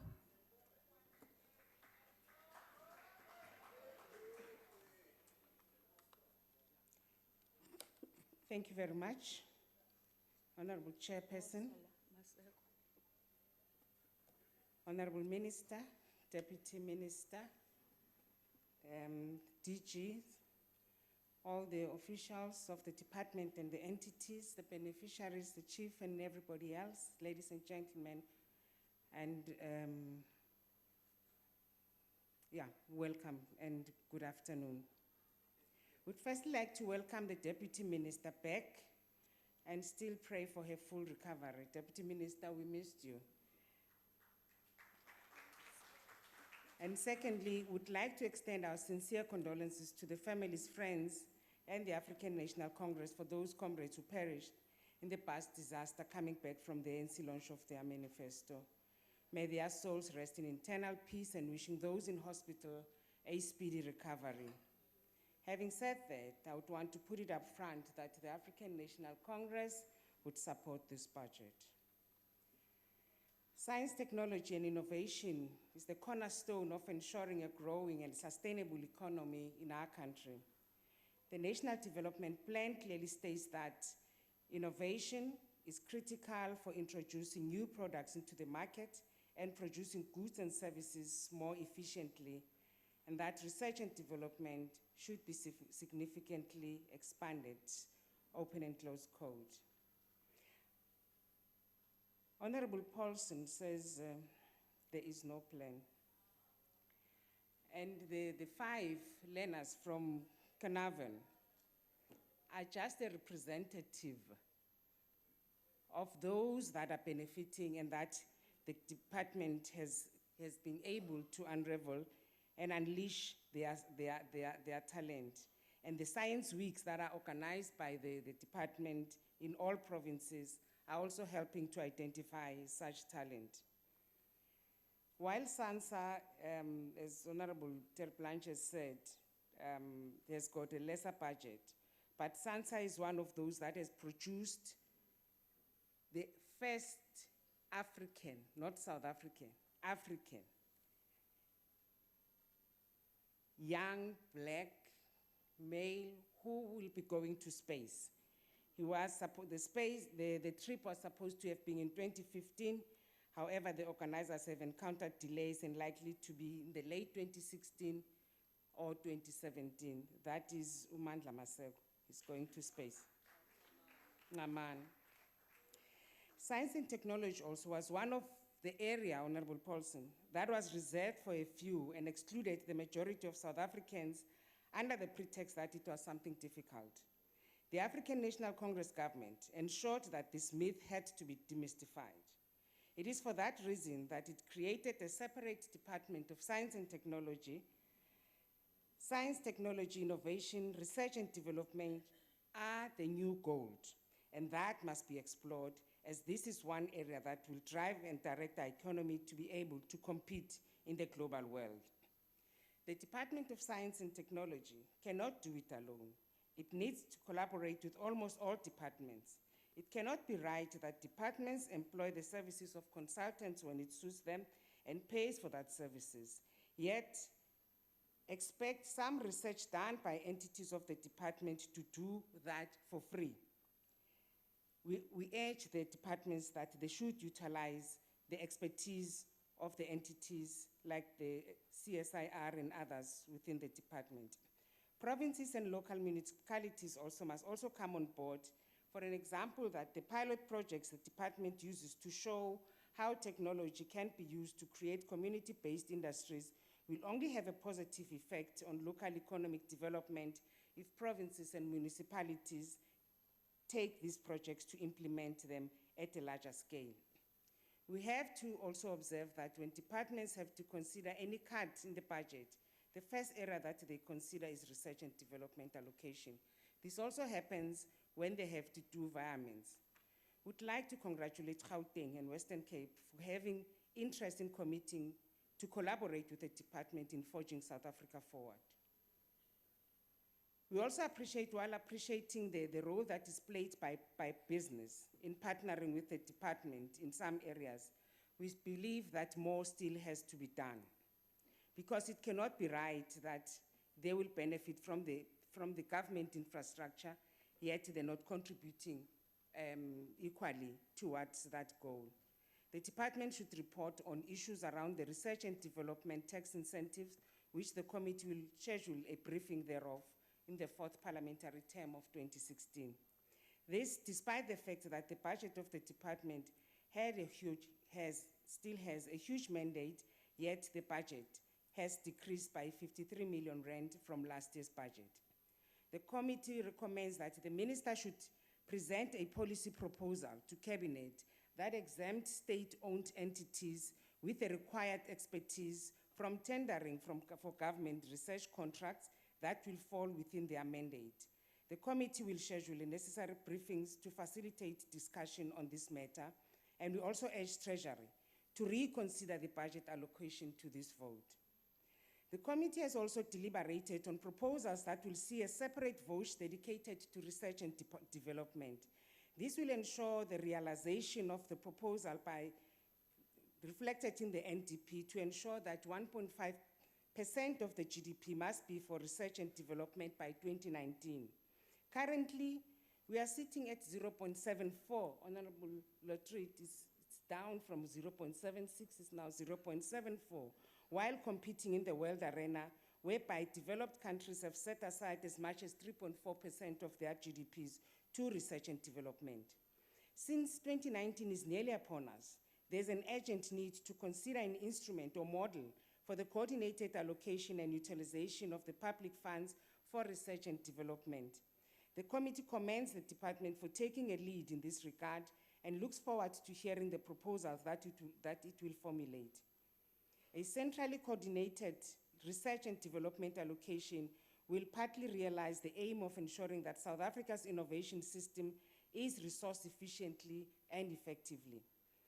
Honorable Minister, the department must also explore possibilities of acquiring land whereby it can build its own facility that will also be able to accommodate its entity and house some of their entities within the space of the department so that they can utilize the monies that they use to pay rent for core business of the entities. And by the way, it is important to note and congratulate the department and all its entities for obtaining a clean audit for the 2014-15 financial year. We also urge the department to expedite the review of the white paper and the formulation of new models for science, technology, and innovation, public budget coordination, which will enhance the influence of science, technology, and innovation on economic planning, growth, and expansion of the national system of innovation. Lastly, Chairperson, it must also be the responsibilities of all portfolio committees to ask relevant questions in their respective departments when they present the budgets and annual reports on the utilization of the R&D budget. Must also ensure that the budgets are... Member, your time is up. Oh, thank you. I thought I had extra time from the other members. Unfortunately, I was not advised.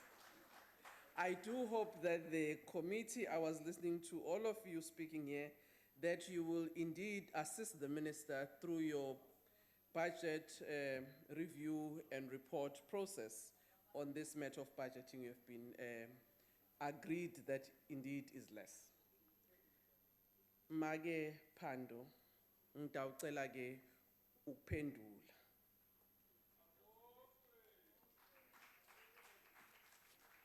Ngiyabonga mphathiswa. Bese ngikhathazeka ngoba ngibona ingathi bonke baqumbele Honorable Paulson kodwa bezikhulumela nje njengelungu elifanele isikhulumela. So singakwadi.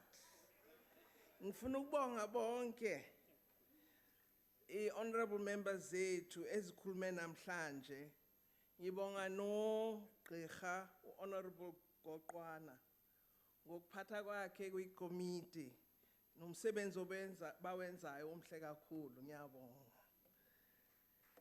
Nna ke bona gore mongwe le mongwe o buileng fa o buile le gore a re lefapha la rona la science le technology le dira tiro e ntle. Ke ba leboga botlhe ra re itumetse. Ra amogela le tse ba di beileng fa ba re diele tlhogo re leke go bona gore di ka nna mo tsamaisong ya tiro ya lefapha la rona la science le technology. Re tsile go nagana ka tsona tsotlhe re bona gore ke tse feng tse re ka lekang go di dirisa. Ke itumela thata ga ke bona nako e ya go bolella Honorable Paulson gore engwe ya di agency tsa rona tsa Afrika Borwa tse di dirang research mo metsing di setse di lebagane le sa se buileng sa desalination.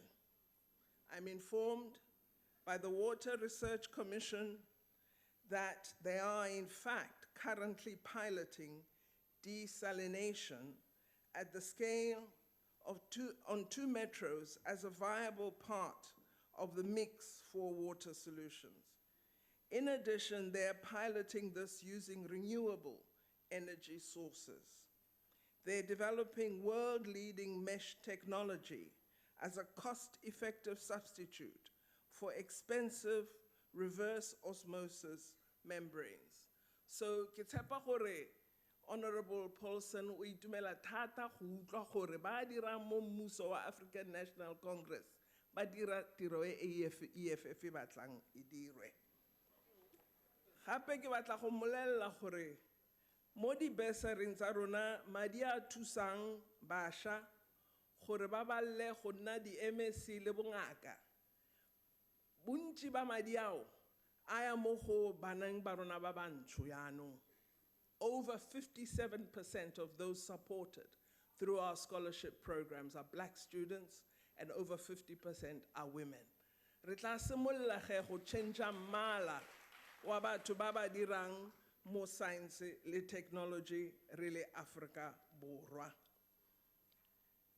Gape ke tla kopa ge gore mongwe le mongwe a leke ga ntse e sena go dirwa ya tsatsi eno ba bale se ke se buileng ka gore ke bone ga ba bangwe ba ema fa ba bua ekete ne ba sa reetse bana ba re ga o sa batle go reetsa ko ena tota motho o sa utlweng ga o batla go reetsa wa utlwa mme ga o sa batle ga o ka ke la ditsebe tsa gago di buletse thata o ka se utlwe ke bone gore tshwantse gore ba go bala se ke se buileng ke batla ge chairperson go hetsa se ne ke bua ka sone mo puong ya me ke bolelle ntlogolo ye gore ka di 8 le 9 tsa December department ya rona e tle go tshwara Science Forum South Africa ya bobedi e latelang e ne ra e tshwara ngwaga o hitileng e ile ya tsamaya sentle thata gape ke batla go isa matlhogonolo ko go Mr. Kevin Govender ke a tshepa gore o santse a le teng motlhomongwe a nagana gore ka se ke bui ka ena a ba tsamaya gae. Is Mr. Govender here? Mr. Kevin Govender, who is in the gallery, is a 2016 Edinburgh Medal winner, which he received last month, along with the International Astronomy Union, in recognition of the creation and practical establishment of the Office of Astronomy for Development in Cape Town. This elite science we are investing in is leading to elite investment in South Africa. I also would like to congratulate Professor Tebello Nyokong of Rhodes University and Professor Linus Opara of Stellenbosch University for winning the Kwame Nkrumah Scientific Award from the African Union. The present is Professor Opara. And I'd like to congratulate the 4 South African-based scientists who are part of the next Einstein Forum Fellows, a select program that recognizes 15 of Africa's best young scientists and technologists.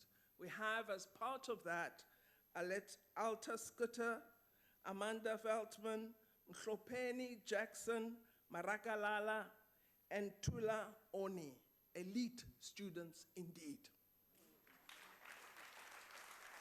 I also wish to thank Dr. Philip Dwaga, the Director General of Science and Technology, and all the officials in my department, as well as his executive team, the leadership of our entities, and all the boards and staff who work within them for the dedication and hard work that has led to our many achievements, including the clean audit we are all celebrating for the 2014-15 financial year. Now, honorable members, I want to confess. Neke tshwana le Honorable Paulson. Ke nagana gore astronomy e elite, gore ke a ba kwa. Rona ba leng ko tlase, ne ke bona gore astronomy ga ra tshwanela go e tshwara. Ka etela Sutherland, ka bona so se se makatsang. Ko Sutherland ba na le se ba se bitsang optical astronomy. Ko re SALT, Southern Africa's largest telescope. Ka makala ko utlwa gore pele ga go agiwa SALT, ne go na le di bed and breakfast tse dine ko Sutherland.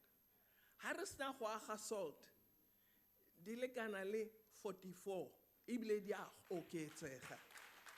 Gape ba dirang ko Sutherland ba bone ditiro, ba agile di-shopo, bana ba na le mobile, ba na le laboratory ya science, matišhara a ruta maths le science, diro tseo tsotlhe di latetse astronomy e. Ene ke nagana gore ke a ba kwa, ga se a rona. Ke batla gore re ntshe monagano o ntseng yalo, ka gore ha re ka nagana yalo, re tlile gore Afrika ga ya tshwanela go dira science e ntseng yana. Mme ke rona re bua yana ra re ka SKA setse re file bana ba lekanang le 800 young people ke di masters le di PhD. Gape ra re tlile go bona 650 million euro e dirisiwa teng mo Afrika Borwa le Afrika go aga SKA ye. Ke batla gore re tlogele se sa gore rona re le batho ba bantsho ga ra tshwanela go ba mo science-eng yalo. Kore e re tshwanetseng ke e ko tlase. O nkgopotsa mme o mongwe ko America a mpotsa gore batla eng ka SKA. Tsamaya o fe batho ba go lona dijo. Kore rona re le bantsho re batho ba agriculture hera, science ga e amane le rona. Seo ke a se gana, ga nke ka se dumela. Re le Afrika re tla dira science e go godimo thata. Re tsamaelana go dira science e tla thusang batho ba rona. Ha re bua ka go thusa batho ba rona, ga re tsenya madi mo go AIDS research, re bua ka eng?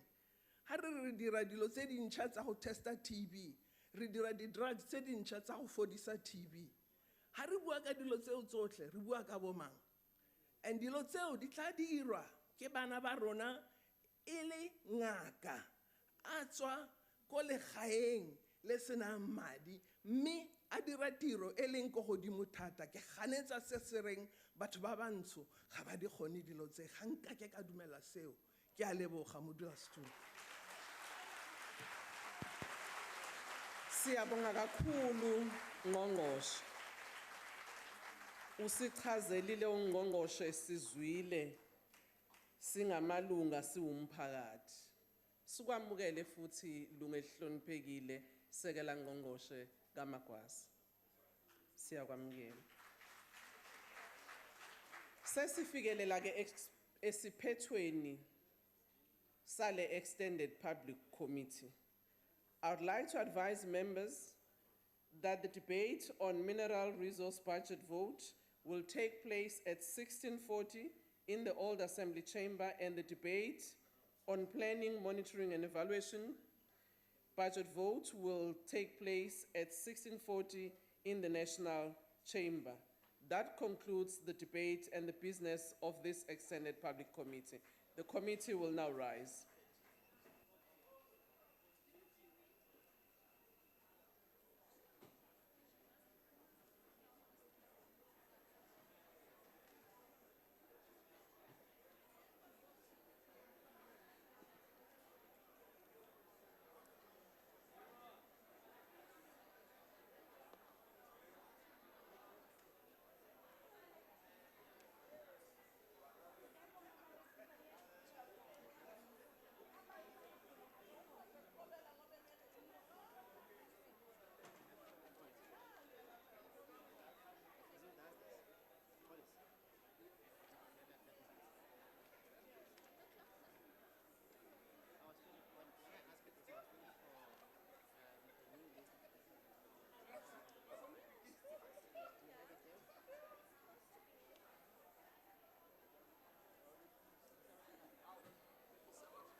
hy anders doen. Nee, maar hulle bring ons vars goed, hè? Hulle bring ons vars goed nou.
Mic was, sorry. This mic? You.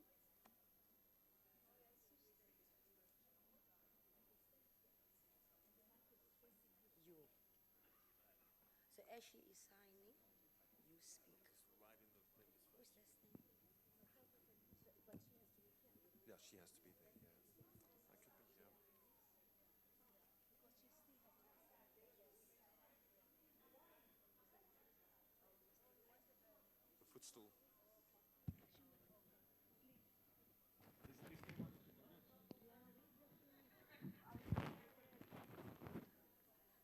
She wants something to stand on so that she can be high. Yes. Well, okay, they are setting it up. They will organize that.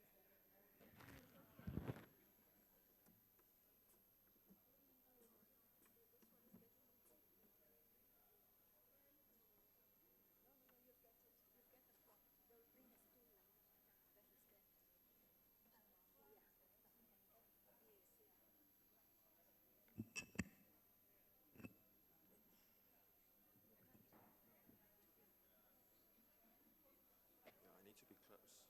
How far away can I be from this? So which means you have to scream because you can't catch up your I'm okay with my voice.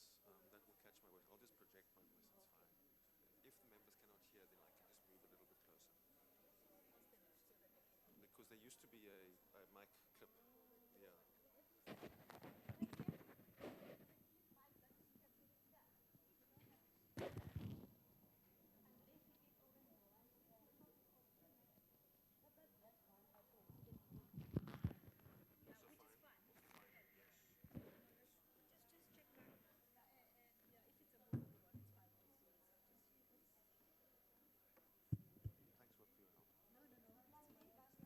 Don't fall. Tell her not to fall because it's like for resting the feet.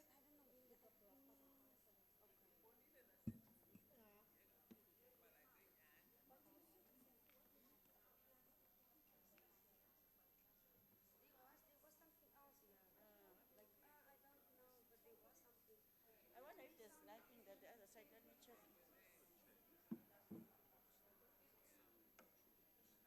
They used to stand. They used to stand.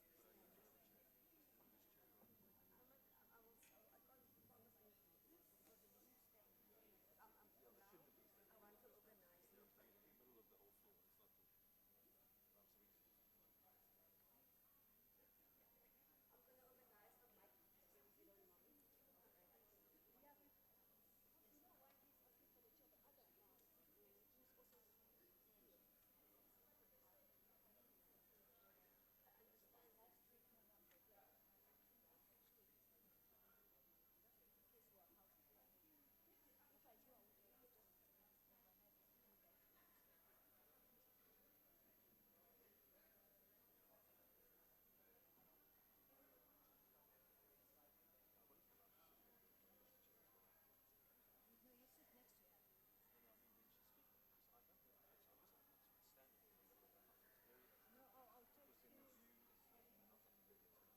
In the middle of the whole floor. It's not good.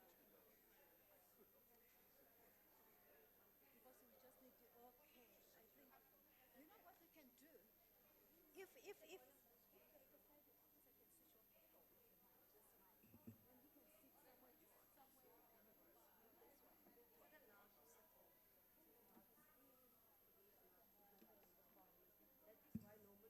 for the lounge, something. That is why normally, on the phone.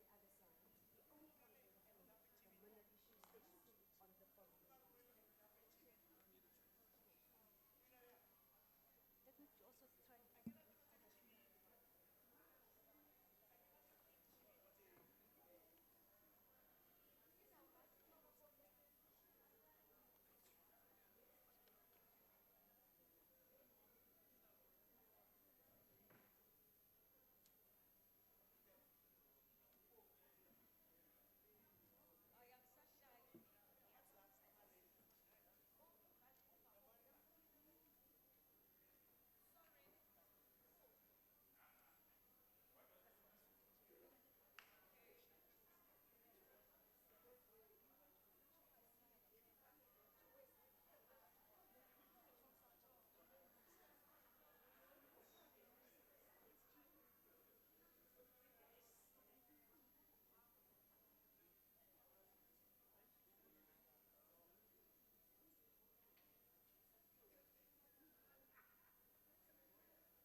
Usaphe ezo nwele zam.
eye contact.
There will now be an opportunity for silent prayer or meditation.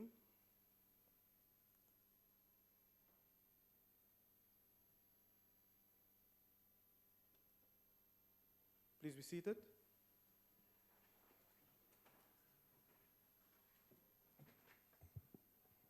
The Secretary will read the order.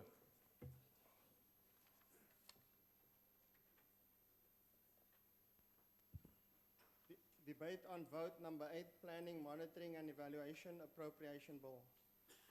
I will now call upon the Honorable the Minister in the Presidency to open the debate. The Honorable Minister.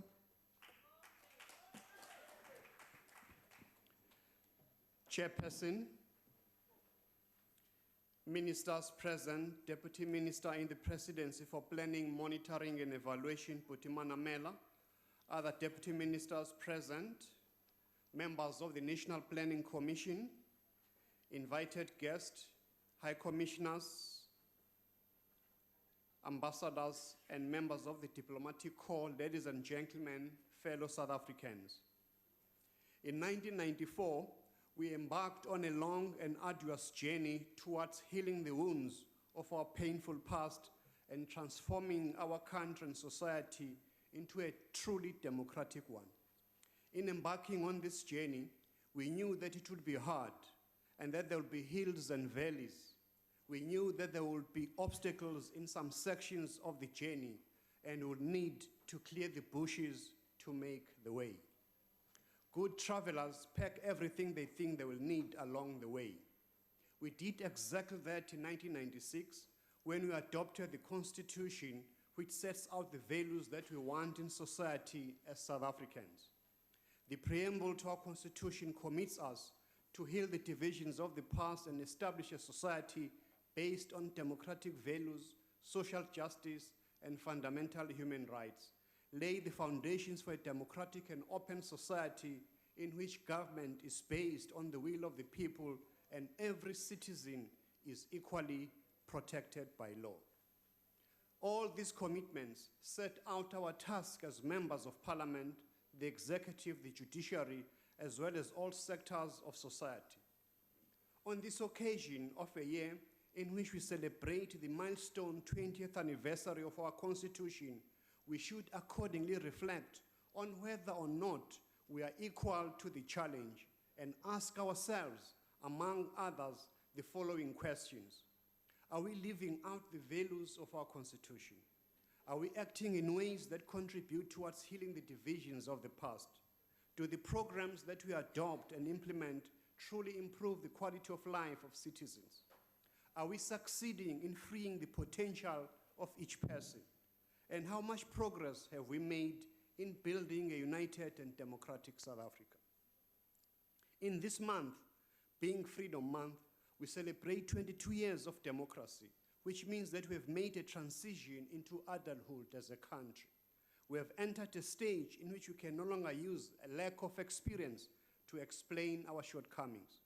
We have to raise our game because it is what our people expect of us.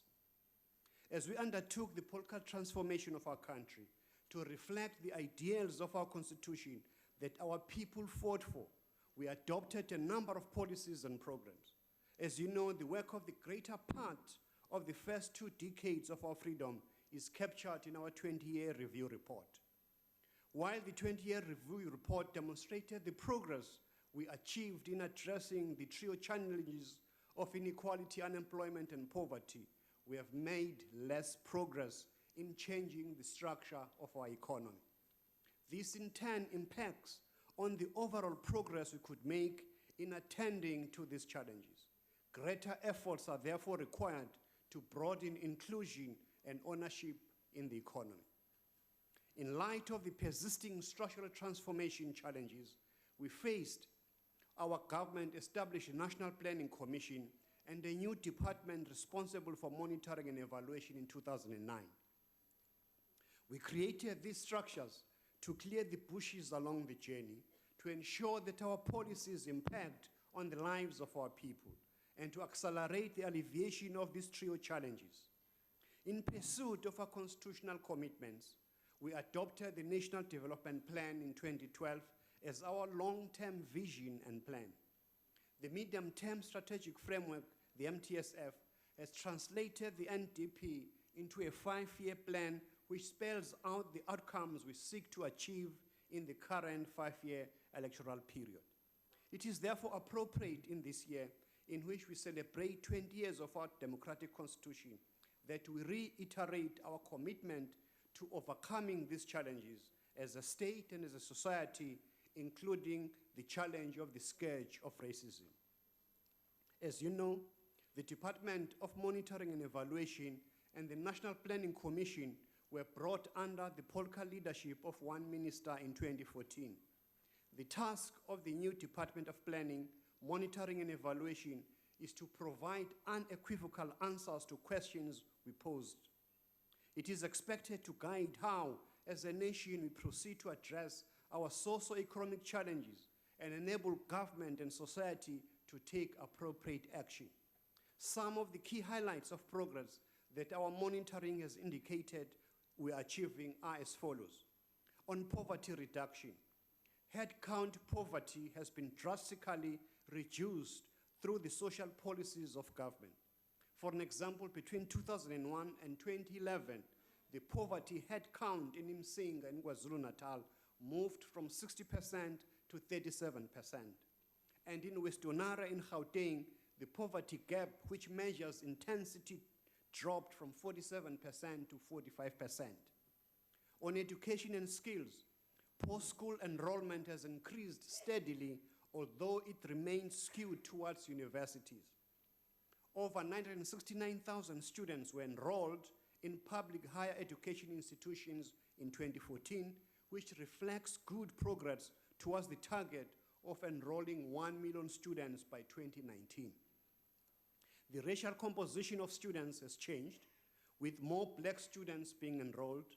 The National Student Financial Aid Scheme budget has increased from 441 million rand in 1999 to 9.2 billion rand in 2015, although funding remains inadequate compared to demand. On health, life expectancy has increased from 57.1% for 57.1 years in 2009 to 62.9 years in 2014. The under-5 mortality rate has decreased from 56 deaths per 1,000 live births in 2009 to 39 per 1,000 live births in 2014. The maternal mortality ratio has also decreased by more than 50% from 302 per 100,000 live births in 2009 to 141 deaths per 100,000 live births in 2014. On access to basic services, significant progress has been made in extending access to basic services for our people. Access to water has increased from 61% in 2001 to 90% in 2014. Households receiving free basic water services increased from just over 7 million in 2007 to nearly 12 million in 2013. 86% of households had access to electricity, and over 2 million households have benefited from the indigent policy, which provides free electricity to our people who cannot afford it. Nearly 173,000 subsidy houses, rental flats, and hostel upgrades have been completed since 2014. The target is that 745,000 households should be living in adequate housing, though the subsidy and affordable or gap housing programs by 2019. On fighting fraud and corruption, over 200 corruption priority cases involving 1,065 persons were investigated and 116 persons were convicted since 2009. And since 2012, the Specialized Commercial Crime Unit has convicted about 3,340 individuals for serious corruption and serious financial and economic crimes. A total of 234 government officials were convicted for corruption-related offenses in 2014-15 financial year. But more progress needs to be made. I have outlined some of these areas of progress. However, it is clear that we still have much ground to cover in all these areas and others more. For an example, this year started with the eruption of racism in our public discourse. Last year, young people at tertiary institutions intensified a campaign to bring public attention to the difficulties they continue to face in opening the doors of learning of which the Freedom Charter spoke. They highlighted exclusion on the basis of language and income and the indignity that cast upon them. The growth rate of the South African economy continues to be disappointing, with different agencies revising the growth forecast downwards. Working with social partners, the ANC government is pressing ahead with the implementation of the 9-point plan, which is expected to start showing results in the next 2 years. The decline in the growth of our economy will reduce resources available to government to implement its development programs, and we have experienced the most severe drought in over 100 years. Food prices have skyrocketed. Many of our people, especially the youth, are unemployed, and those that are employed are finding it increasingly difficult to meet their daily needs. All these factors are causing our people widespread hardship, which makes this journey seem longer. In some communities, protests continue about lack of service delivery or the poor quality of services provided. This is happening across all provinces, which tells us that this is not an issue to score cheap political points over. It points to deficiencies in our systems that we need to address collectively. All these challenges are a reminder of how hard our journey is, while also demanding of us in all sectors to redouble our efforts, acting in unity of purpose and determination, and inspired by the shared vision of the National Development Plan. Members, as you are aware, the President announced that the next municipal elections will be held on the 3rd of August 2016. This will be an important milestone in the journey towards a democratic and open society based on the will of the people. More importantly, this will give us an opportunity to strengthen our mechanisms and programs to improve the quality of life of our people and the services that we deliver. Allow me to give a brief overview of the different programs of the department within this context. Planning. The main focus of our national planning program is to institutionalize planning as envisaged in the medium-term strategic framework. By institutionalizing planning, establishing a robust system, policy and legislative frameworks, and processes for planning in government, ensuring that planning sets the priorities that inform the allocation of resources. We have made progress in implementing the different elements of institutionalizing planning. However, more needs to be done. To entrench our planning architecture, President Zuma appointed the second National Planning Commission in September 2015.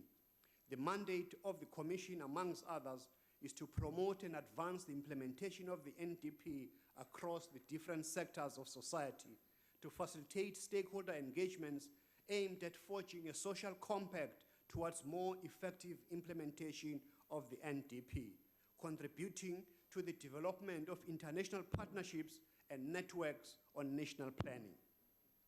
The Commission has organized its work into 3 priority areas.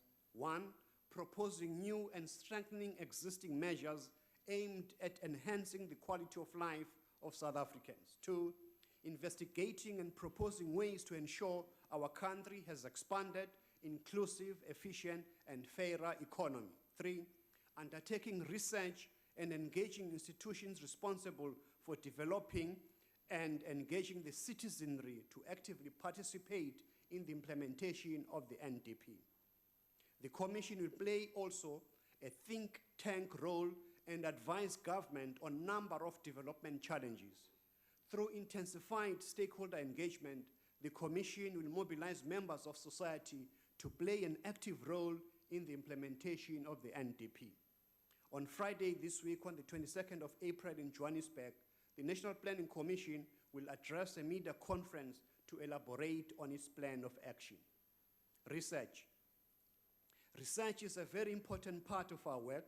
In this regard, we have completed a research project in collaboration with Wits University and 10 young researchers focusing on urban innovation. The research results will be published in an edited volume in the course of 2016-17 financial year. Another study investigating the feasibility and modalities of a national minimum wage policy was also concluded. The National Income Dynamic Study remains a flagship project, and the results of the fourth survey will also be released in the second half of this year. We have also commenced on the formulation of an integrated water plan as mandated by Cabinet, working with the Minister of Water and Sanitation, and we aim to finalize this plan in the course of 2016. National Spatial Development Framework. The fragmentation of the spatial planning function is a matter that has bedeviled our government for some time. I'm pleased to announce that in discussions with Ministers of Rural Development and Land Reform and Cooperative Governance and Traditional Affairs, we have agreed that the planning functions be relocated. This agreement includes that DPME will take over the responsibility for driving and producing the National Spatial Development Framework. We need to work with speed because on August the 3rd, we will elect our 4th democratic local governments. And as a chairperson of the National Planning Commission, I have requested that we finalize this National Spatial Development Framework over the next year to ensure that South Africans have a clear understanding of how our national programs will transform the national landscape. Aligning plans and budgets with the NDP. Our systems to assess the alignment of the plans of government to NDP are maturing. We have assessed the annual performance plans of 39 national departments as well as 9 provincial plans. This is an ongoing program that will continue to 2016-2017. Critical to the success of the NDP is its alignment with the actual budget of various departments. And working with National Treasury will ensure that alignment happens so that budgets reflect our actual commitment to the Vision 2030 of our National Development Plan. Socio-economic impact assessment. The socio-economic impact assessment system assists our government to examine and mitigate against the unintended consequences of new and existing legislation and regulations. About 117 proposals were subjected to the system, comprising of 65 bills, 16 regulations, 25 policies, and 11 plans and frameworks. A total of valuations have been completed, covering almost 75 billion rand of fiscal allocations. Data war room. In addition to DPME's monitoring programs, we're also creating an integrated data war room that will provide up-to-date information on progress on various government programs. 30 days of a legitimate invoice. DPME is tasked with the responsibility to ensure that departments and state agencies meet their PFMA obligation to pay suppliers within 30 days. As a result of DPME's intervention in 2015 financial year, more than 41 million rand was paid to some service providers in order to ensure that the 30-day period is acceded to. On Operation Phakisa, on the oceans economy, there are various programs that have been undertaken with investments amounting to 17 billion rand in the oceans economy having been unlocked, with 4,500 jobs having been created in various projects under the oceans economy. On Ideal Clinic, the health sector has successfully created 280 Ideal Clinics within the group of 1,139 clinics that have been identified thus far. On local government monitoring, the Local Government Management Improvement Model Program has enrolled 30 municipalities across 6 provinces. While some municipalities have fared well in this assessment, underperformance was also recorded in critical management areas across mainly in regard to service delivery, supply chain management, management of expenditure, and community engagement. Frontline delivery and monitoring and support. The department implements programs to assess the experience of citizens with service delivery, such as the presidential hotline, unannounced visits, and citizen-based monitoring. The hotline logs an average of 2,000 cases per month. The cumulative resolution rate of this hotline stands at 98%. In the past year, we have assessed over 100 facilities and conducted improvement monitoring in 120 facilities. Budget. Honorable members, additional funding of 218.6 million rand has been allocated to DPME over the MTAF to compensate for cost of living increases and to provide additional capacity in the department.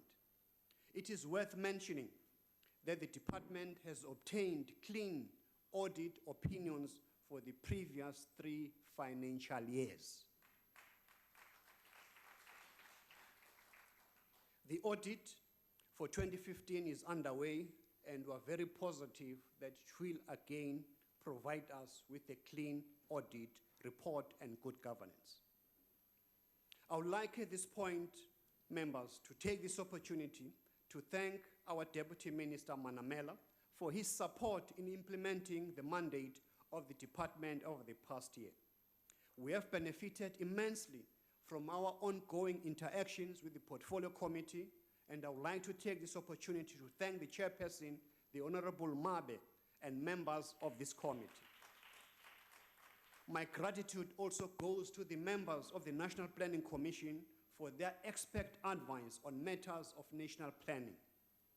And during the past year, we appointed the Secretary of National Planning, Mrs. Sidiso Matuna, who is also acting DG of the department following the departure of Dr. Sean Phillips.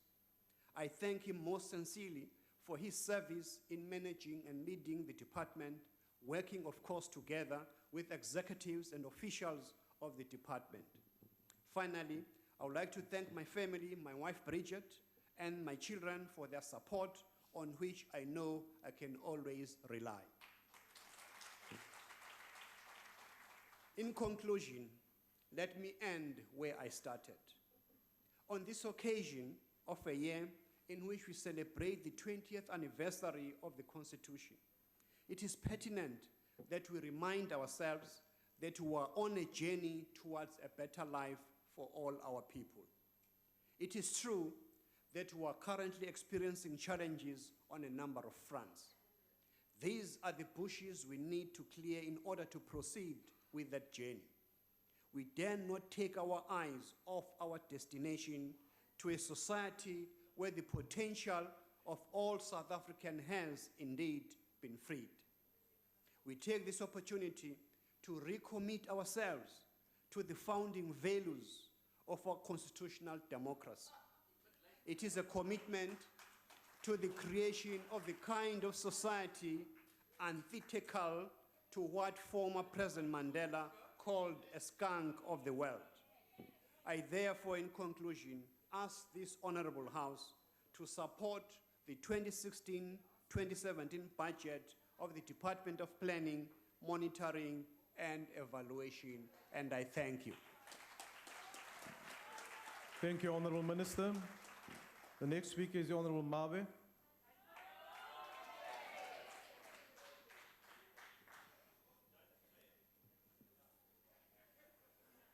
Honorable Chairperson, Minister for Planning, Monitoring and Evaluation, the Honorable Minister Jeff Radebe, Deputy Minister Honorable Buti Manemela, Deputy Minister Ayandla Tlotlo, all ministers and deputy ministers present, Acting DG Mr. Tiriso Matuna, ladies and gentlemen, Dumela.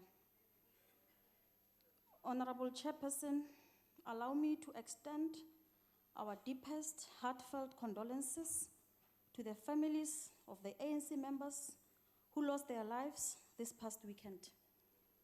We wish to say to their families that our hearts are broken by their loss.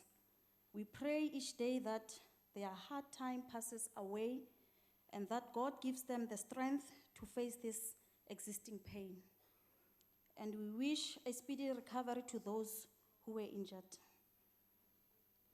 The creation of the Department of Planning, Monitoring and Evaluation was intended to create capacity to the center of government to drive planning and development. The work of the department is about progressively putting in place building blocks for both a capable and developmental state. We are building a state that intervenes on behalf of the poor in our society to address the inequalities of the past and putting our economy on a qualitative different path. We are mindful of the fact that developmental states are a product of hard work and determination. As the ANC, we shall not rest until all South Africans fully enjoy the fruits of our freedom. It is our view that monitoring and research are crucial in forging a developmental state. There will be no sustainable development without monitoring the policies and programs we have as a country. Based on research on whatever the values, variables, and performance indicators we monitor and evaluate are correct in the first place. The increase of 10% annual in the budget, it shows that Treasury recognizes the relevance and expediency of the department. Against this background, the department should be commended for having been at the cutting edge of innovative programs and world-based governance practices. The local government management improvement model is one of the sharper instruments that will make us realize the promises of the ANC Local Government Manifesto. We urge the department to urgently foster a partnership with offices of premiers and mayors to roll out this management tool. Fellow South Africans, hence we say local government is in your hands. The 2/3 youth unemployment rate, which happens to be the majority in terms of population, would be reversed if the outcomes of the socio-economic impact assessment system could be shared with the Department of Small Business Development, and wherewith collaboration must be fostered. Honorable Chairperson, the 9-point plan will ignite economic growth and create jobs in the energy, agriculture, mineral beneficiation, and private sector investment, just to mention a few. We want to ensure that government is committed to ensuring that these projects of the 9-point plan are diligently carried forward. We have noted the strides made by government, the ministry, and the department in institutionalizing Operation Phakisa in their policy and implementation operations.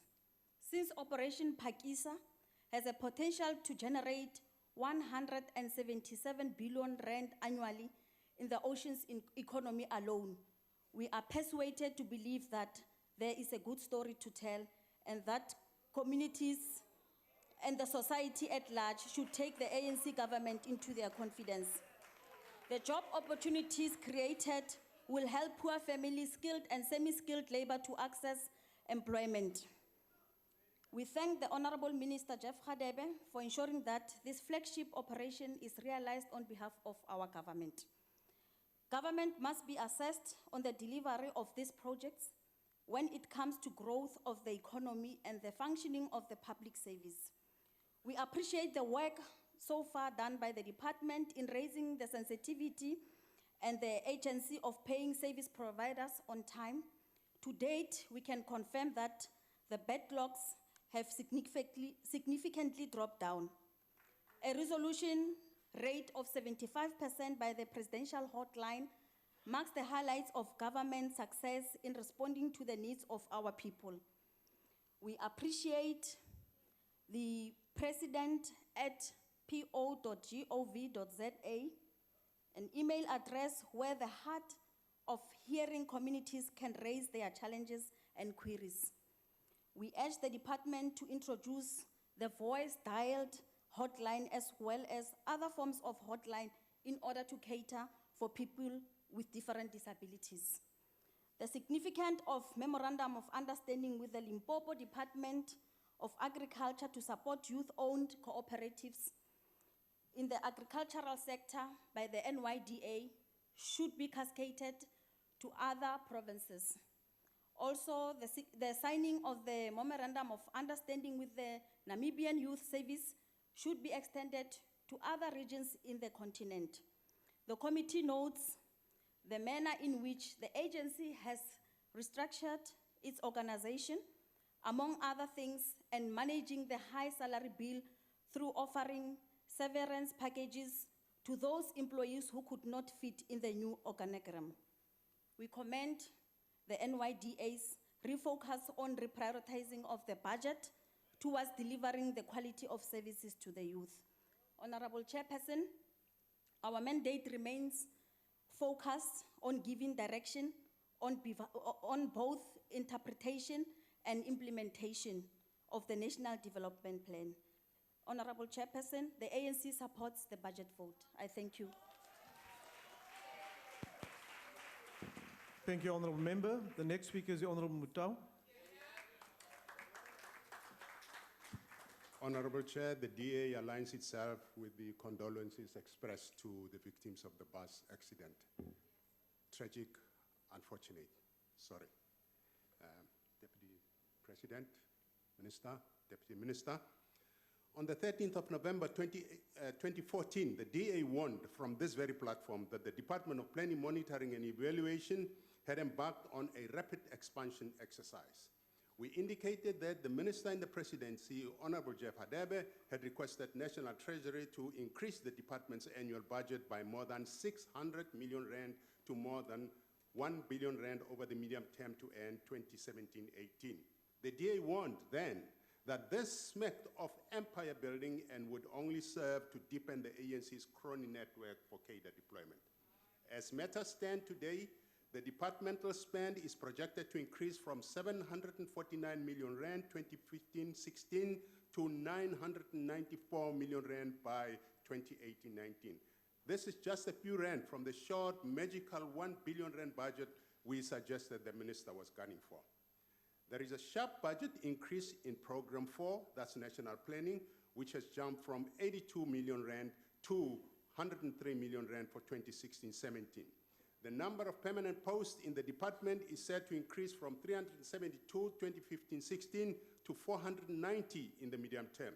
Consequently, the budget for compensation of employees is expected to grow from 192 million rand 2015-16 to 319 million 2018-19 at an average annual rate of 18.4% and accounting for 30.9% of the department's budget over the medium term.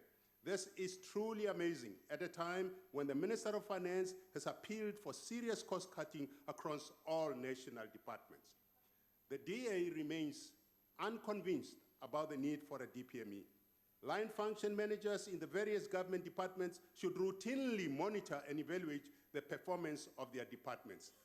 In the DA's vision of 15 national ministries, Planning, Monitoring and Evaluation and the National Planning Commission would form one unit and become an office reporting to the executive. The same thing would apply to the presidency.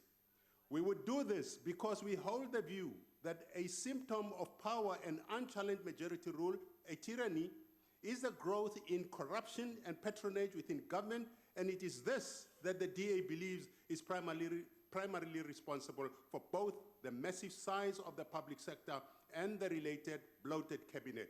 The costs are astronomical. As indicated above, there has been a significant growth in the budget for national planning. Now that, and the minister has referred to it, now that the new National Planning Commission has been appointed, we trust that it will not take forever setting up shop. The DPME and the Planning Commission must put shoulder to the wheel to ensure deliberate implementation of the plan for maximum economic growth. There is no more time to waste. This country is in dire economic straits. More than 8 million jobless South Africans demand this of all of us in this parliament. Regrettably, the lack of compliance and consequent poor performance in many government and provincial departments continue. during a recent presentation of the latest management performance assessment tool, that's MPET 2014, acting DG, Sidiso Matona, lamented the lack of leadership and management skills in many provincial and government departments. He blamed lack of consequence management. We agree. We also agree that to show value for the money spent on the department, the DPME cannot just be a problem finder, but should be an institution that can intervene in departments to ensure that corrective action is taken. MPET 2014 has again confirmed that while human resource management is central to effective service delivery, it consistently records poor performance. Finalization of disciplinary cases remains a serious challenge, as well as payment of suppliers within 30 days. The weakest performing government departments per MPET 2014 were Correctional Services, Independent Police Investigative Directorate, Military Veterans, Traditional Affairs, and Women, Children, and People with Disabilities. However, not all is lost. On a positive note, the DA-governed Western Cape has performed best of all provinces and government departments according to MPET 2014. The MPET data shows that committed and effective management contributes to improved service delivery. In this regard, the Western Cape leads the pack with a brilliant score of 3.8 out of a possible 4. That's 95% in the key performance area of strategic management. National department scored 3. Gauteng was the second best province with 3.1. The trend was similar regarding governance and accountability, human resource management, and financial management, with the Western Cape in the lead. The DA commends the Western Cape government for its dedication to high-quality performance and the improvement of service delivery to all the residents of the province. Indeed, where the DA governs, performance and service delivery just get better and better. That's the DA difference. Right people with the right skills, using the right tools and systems to enhance service delivery. Clearly, the Western Cape is doing something right. Honorable Chair, we have made this plea before, and I'm glad the Minister is here to hear it again, but it's worth repeating. The DA holds the view that the single hybrid portfolio committee for DPME and DPSA cannot do effective oversight over the two departments. The recent addition of Statistics South Africa to the oversight workload of the committee has aggravated the situation.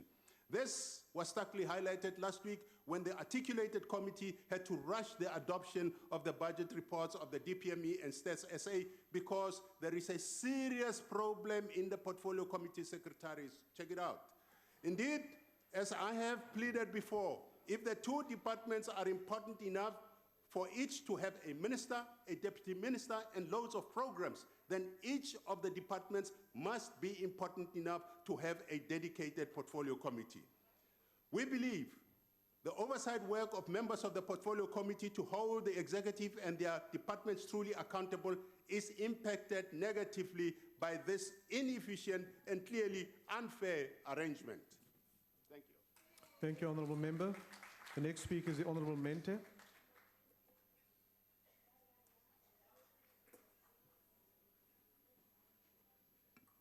Thank you, Honorable Chair. The EFF rejects budget vote 8 of the Department of Planning, Monitoring and Evaluation.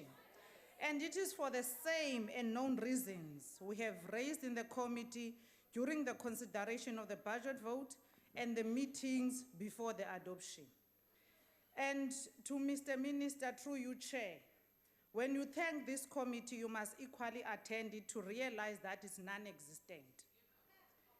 It became clear that the DPME as a department is not necessary, to say the least. It's only created for cadre deployment and to loot the state. Assessment conducted by DPME are a year behind. By the time it's released, things have changed and it's simply unnecessary. The Management Performance Assessment Tool, launched in 2011, still cannot tell Parliament anything about value for money. What is produced by the MPET is not having any correlation with what is happening at the ground. The children still go to school without transport, and yet the state is paying tenders of transport. If DPME was working properly as a department, it would have noticed much earlier that one family, which was living in Saxonwold and now at Dubai, the Guptas, was getting all major state tenders, as a result, collapsing planning and service delivery. What we need Order, honourable is a members. well-capacitated institution that will monitor service delivery in all local government institutions to ensure that the people have water, roads, housing, sanitation, and other basic services, which is not happening. Municipalities under the control of the ANC are in a brink of collapse. They cannot perform basic functions. Hence, protest after protest every day for 22 years. When the EFF takes over municipalities, we will plan properly and we will deliver. There will be something to evaluate and we'll have proper tools to do it. The EFF is the last hope for jobs and service delivery in municipalities. It is our last hope for delivery of quality drinking water in all municipalities. EFF is the last hope for proper sanitation in all municipalities to ensure decent infrastructure for functioning economy. The EFF is our last hope for street lights in every town, township, urban, and rural villages. The EFF is our last hope for electricity in all communities to improving the living conditions for all. The EFF is our last hope for accessible municipal officials. We won't need a hotline to report poor service delivery. The councillors will be held accountable for non-service delivery, like it's not the case today. Parliament right now is stuck with the simplest process, which is meant to only appoint 7 members of the NYDA board. That is not happening. It's now for the 3rd time, simply because the factions in the ANC are fighting live in Parliament over who must be appointed, whilst the youth is suffering out there, waiting for the NYDA to deliver services for the young people. Thank you very much. Thank you, honourable member. The next speaker is the Honourable Schlengwa. Thank you very much, Honourable House Chairperson, Honourable Deputy President, colleagues. On behalf of the IFP, I also want to offer condolences to the ANC on its loss, and may the God of love be the strength and comfort of the bereaved families during this time. Honourable Minister, I heard you speaking about the drought, and I was quite surprised, not at the fact that you were speaking about the drought, but in the context in which you did, given that we were warned about this almost 10 years ago. And failing to plan is planning to fail, and that is why the impact of the drought is as it is today. Also, on the issue of the NYDA, I think in all fairness, we must be true to the reality that the NYDA is not a silver bullet. And on its own, it's not going to achieve the set objectives which we want for young people. And for so long as it exists, it needs our fullest support, because that is taxpayer money, and young South Africans look up to the NYD in one form or another for hope and inspiration, and most importantly, service delivery. I would like to pay a special tribute to the outgone board for the good work that they did over the past 3 years in turning at least the image of the NYD around from what it was when it was established. Of course, moving forward, the NYD will need to expand its national footprint with a particular focus to rural areas. And we must also ensure that as Parliament, we fulfill our responsibility of appointing a board in good time. South Africa is not short of plans, which, if implemented correctly as planned, should place us way ahead as a country where we should be in terms of development. But because monitoring and evaluation is nothing but a desktop exercise and devoid of consequences, all these plans are then meaningless. Even more worrying is that we are constantly overwhelmed with plans, but the country is underwhelmed by a lack of service delivery. Since 1994, plans have been mooted, but their implementation has never seen the light of day. GIA, ASGISA, the youth wage subsidy have all walked the plank, and these monumental plans of our nation's development and progress faltered at the instance and resistance of COSATU. The National Development Plan, which has been spoken about at great length today, finds itself facing the same resistance and potentially the same fate as GEA, ASGESA, and the youth wage subsidy. At the rate we are going, we will look back in 2030 and look back on the NDP and say it was a tale told by an idiot full of sound and fury, signifying nothing. We cannot continue planning plans about plans and planning how we will plan for the plan and the implementation of the plan. The buzzword should move away from planning to implementation, delivery. We have a plan and it must be implemented, and consequences for those that do not adhere to what they are supposed to be doing should be there. The situation of no consequences, it must come to an end. Honourable Member, your time has expired. Thank you. The next speaker is the Honourable Ngwabe. Thank you, Honourable Speaker, Deputy President, the Ministers, Honourable Members, the guests in the gallery.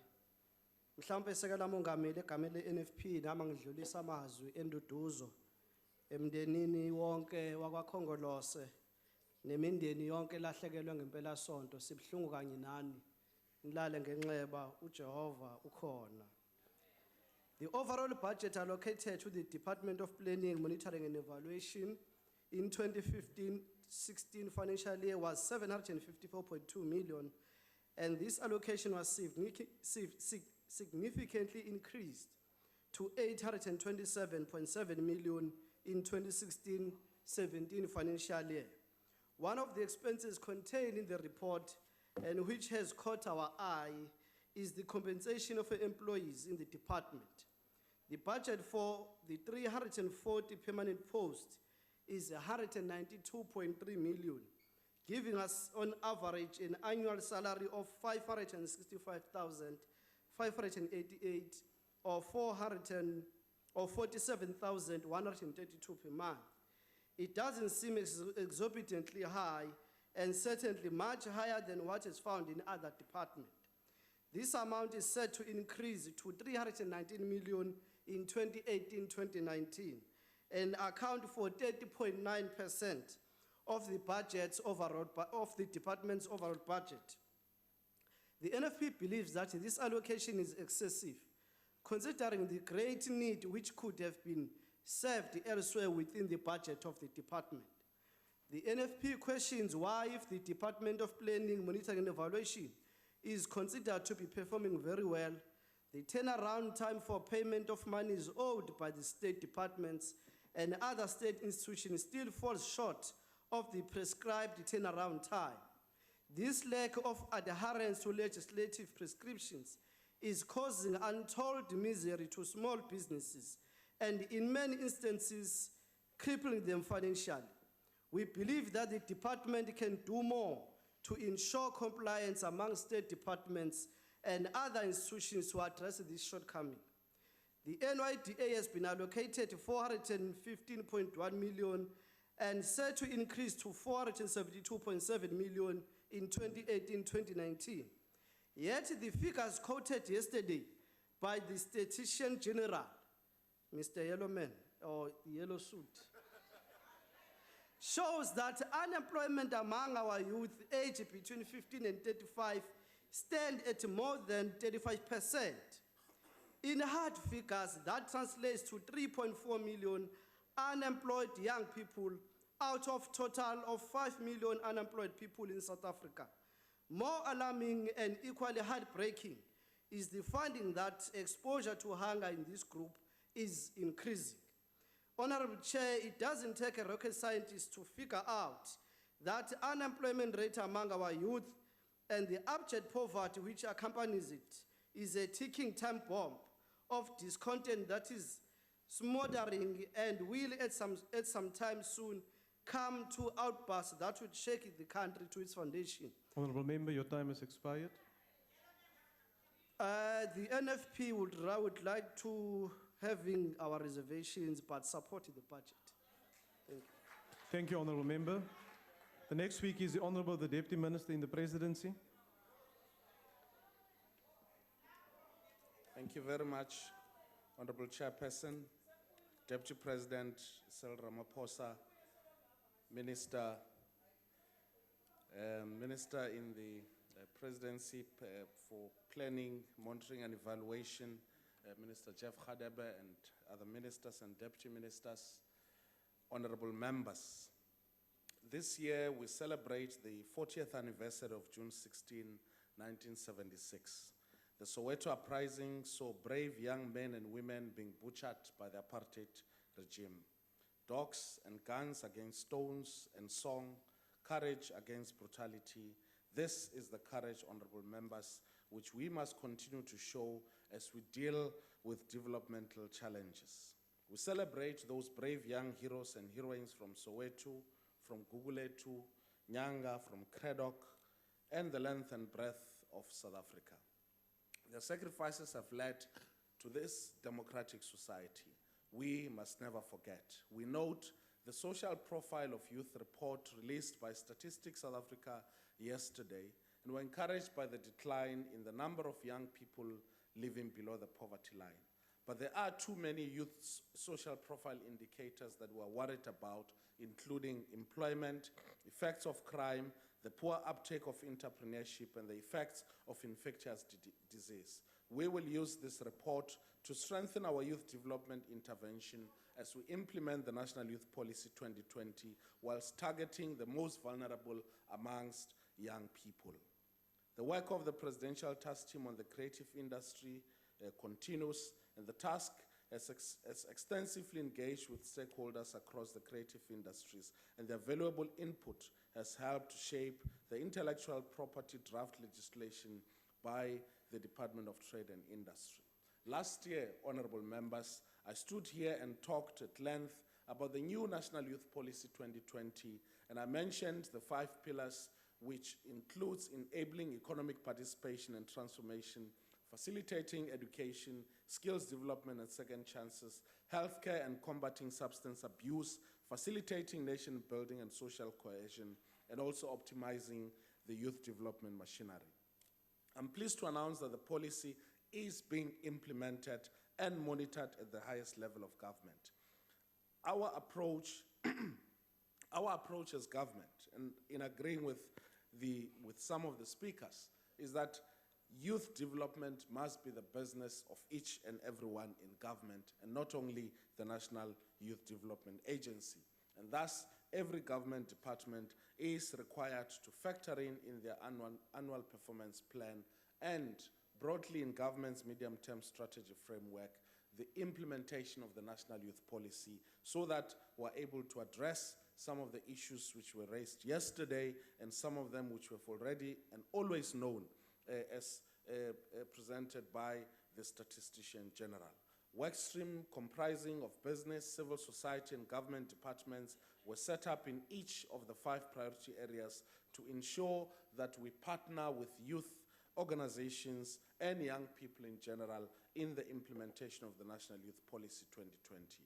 In terms of education and skills development, a sector plan for the introduction of Second Chance program for all learners who have not succeeded in matric or grade 12 is being implemented. A policy to ensure that there is articulation between schools, community colleges, TVET colleges, and universities is being finalized. Since the inception of the Skills Accord in 2011, state-owned enterprises have collectively trained young people in various scarce and critical skills. In terms of economic participation, since the advent of the Youth Employment Accord, employment of young people in agriculture increased to 418,000, increase in employment of young people in construction at 158,000, and government has employed an additional 126,000 young people. In terms of healthcare and combating substance abuse, the building of substance abuse treatment centers is ongoing, with funds available to ensure that each and every province has a treatment center. 7 centers are operational, with 2 centers in the Northern Cape and the Free State to be completed within the next few years. National building and social cohesion. In 2015, racism continued to rear its ugly head all too frequently and refuses to be confined to the dustbin of history where it belongs. Amongst the many initiatives that are to be implemented to foster nation building and social cohesion is the National Youth Service Program. As the President announced, we will be working towards mobilizing 1 million young people to participate in a National Youth Service Program by 2020. As they share spaces and work with each other, this sizable number of young people will discover their common humanity, and they will ensure that they use their energy to build our nation and provide service to communities. This National Youth Service Program will build trust and start a tsunami of young people who see themselves as South Africans ready to serve rather than being served. The draft National Youth Service Framework will be submitted to Cabinet for approval in the next few weeks and be released for public engagement and nationwide consultation. In terms of optimizing youth development machinery, the NYDA is vigorously implementing its turnaround strategy. The capacity of the Department of Planning, Monitoring and Evaluation is being bolstered to adequately monitor and give direction to youth development across the whole of government. Honorable members, it is common cause that there's been remarkable positive developments at the NYDA, and we really appreciate the words of support from honorable members, in particular Honorable Hlengwa from the IFP. The outgoing board can be proud, firstly, of having achieved a clean audit in the history of youth development institution in this country. And secondly, better governance and the reduction of irregular expenditure, successful corporate restructuring that reduced the salary bill from 189 million in 2015-16 to a projected 145 million in the current financial year. The growth of the education and skills development budget from 31 million in 2012-13 to 80 million in this financial year, which puts more money in the pockets of young people and more young people in education institutions and skills development programs. The successful implementation of the Solomon Mahlangu Scholarship Fund, providing scholarship funds to deserving students, and also an increase in grant financing to young entrepreneurs from 12 million in 2013 to 2013-14 to a projected 35 million in 2016-2017. The new board, which Parliament must recommend to the President, will build on the successful foundation laid by the outgoing board. In 2016-17, the NYDA will spend 72 million in programs to facilitate economic participation for young people. 87 million has been set aside for programs in education development, health and well-being, representing 44% budgetary increase. We fully agree that given the challenges that confront young people, the resources and budget allocated to the National Youth Development Agency is still not enough. And one of the things which we applaud the most is the effort that the previous board had undertaken to raise more than 100 million rands from private sector and public sector institutions to ensure that they fund youth development, and we hope that this discourse will continue.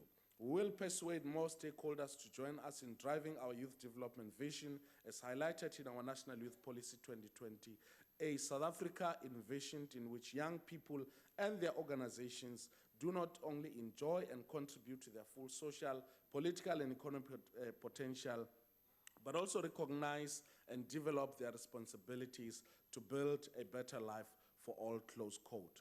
It is quite surprising, Chairperson, honorable members, that we are told as the ministry and also as the department that we are conducting desktop monitoring and evaluation, and yet when we say we need more money to be able to have reliable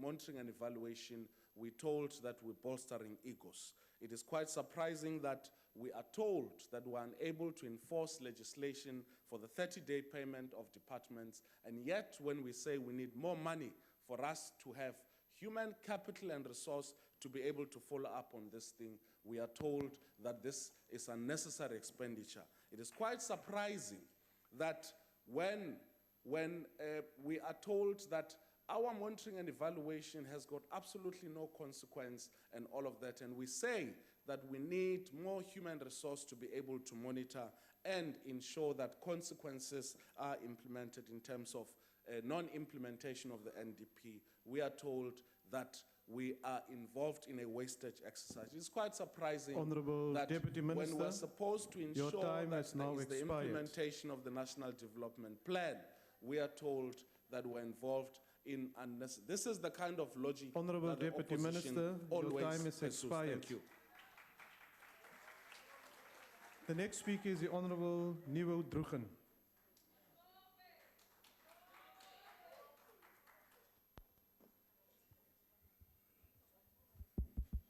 Okay, thank you.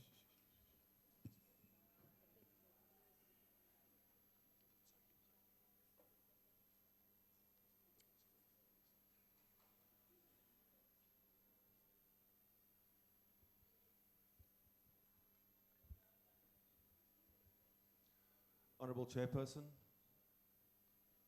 Deputy President, Ministers, Deputy Ministers, members, and ladies and gentlemen, and visitors. The Department of DPME has got a very important role to play in terms of giving direction on the implementation of the monitoring of the National Development Plan and Vision of 2030. They are also responsible to make sure that key government projects are evaluated to determine the impact in terms of reducing poverty, inequality, and then also unemployment. In addition, and very importantly as well, the department has to monitor service delivery to the citizens of our country, to identify bottlenecks in terms of the implementation, and to come up with interventions to solve that. There are a number of projects that have been successful, and we assist the department in terms of their mandate. The department cannot monitor everything in government. We have to focus on strategic projects and the implementations thereof on projects that will largely contribute to the goals of the NDP. Chairperson, let me please highlight some of the mandates that has been achieved in the 2015-16. Facilitation of the development plans to achieve government priorities. The department continues to facilitate and improve and facilitate planning in terms of service agreements across the government. We plan monitor the implementation of those plans. The department have a transversal role within government, where they support government departments to align their service delivery agreements with the NDP outcomes. And this takes place through also including the local management improvement model and also the integrated development process. Second, the monitoring of the performance of the provincial and national departments plus municipalities to make sure that their strategies are in line with the NDP and that make sure that the state entities are well run, well coordinated, and that different government institutions operate with integrity, effectiveness, and efficiency. The performance of government entities is measured by the service delivery criteria, which is then monitored by the department. After the monitoring and evaluation process, a consolidated report is then issued to the departments in terms of their performance and the delivery issues. An example that we can see is Operation Pakisa. Operation Pakisa is a results-driven approach supported by a clear strategy and plan, which includes the ongoing monitoring and evaluation, and that to make public. The successes of Operation Pakisa in terms of how it helps our economy are as follows. Let's talk about the oceans economy, one of the most big projects. Our country is faced on all three sides by the ocean. There are many the areas where we have identified in terms of niche economic development is manufacturing activities within the shipping, rebuild, refurbishing, shipbuilding, the repairs of that, etc. Offshore oil and gas exploration, aquaculture development, plus marine protection services. Every year, 30,000 vessels sail through our waters. 13,000 of them dock in South African ports. 1.2 million liquid tons of fuel is transported around our coasts. 300 million tons of cargo is also passing through our waters. Operation Pakisa is creating many jobs in terms of just the ocean's economy.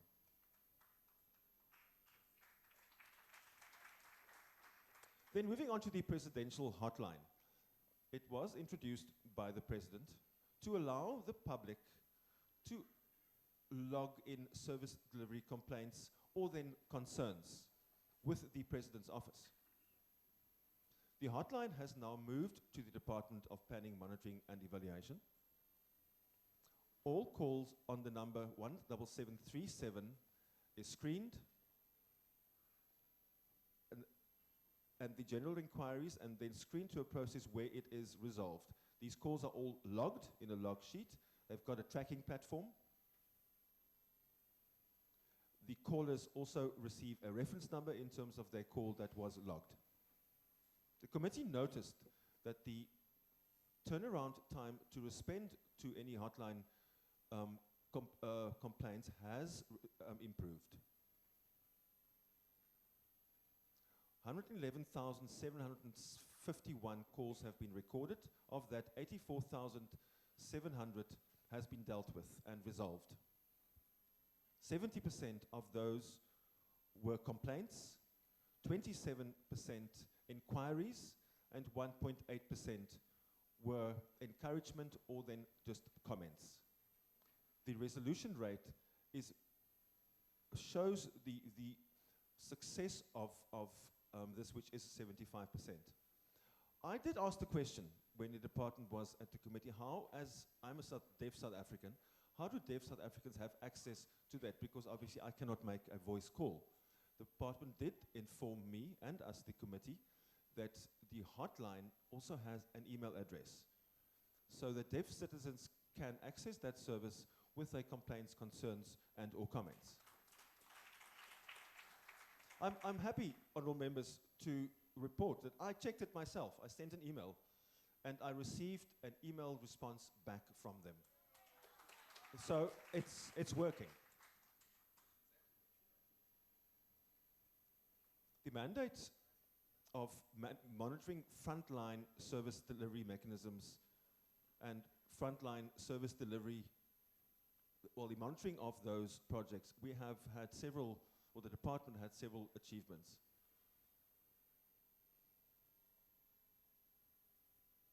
In 2014, the goal from the department was to have 90 visits that were unannounced in terms of new frontline delivery centers, and then also planning on having 120 revisits to see if the recommendations has been taken and if improvements has indeed taken place.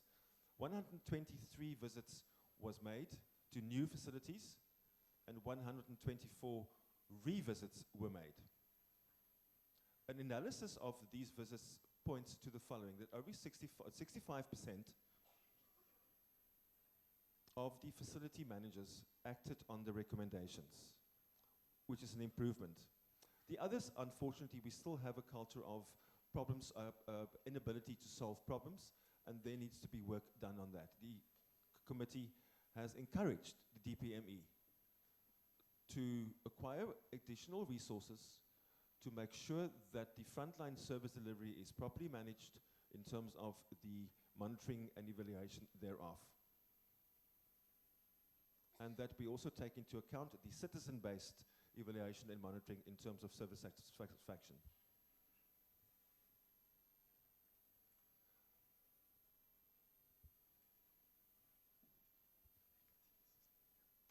Talking then about the vacancy rate, the department has not fully complied with the 10% vacancy rate that is acceptable in the PSA. We want the vacancy rate to be below 10% annually, as we would all agree.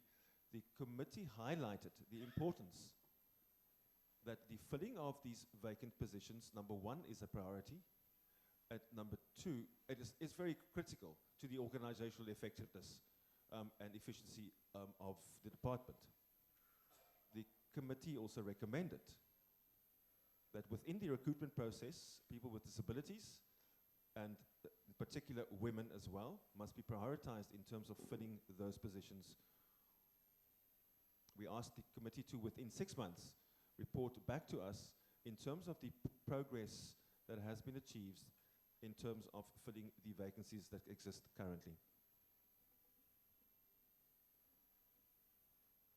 One of the main priorities of the department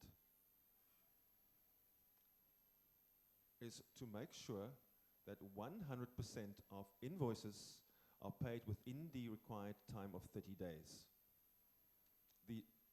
Looking at national departments and at timeline of October 2015, there were in excess of 16,000 invoices to the value of 455 million rand has been paid within the 30-day period. However, 5,713 invoices were older than 30 days to the value of 248 million, which was not paid, October 2015.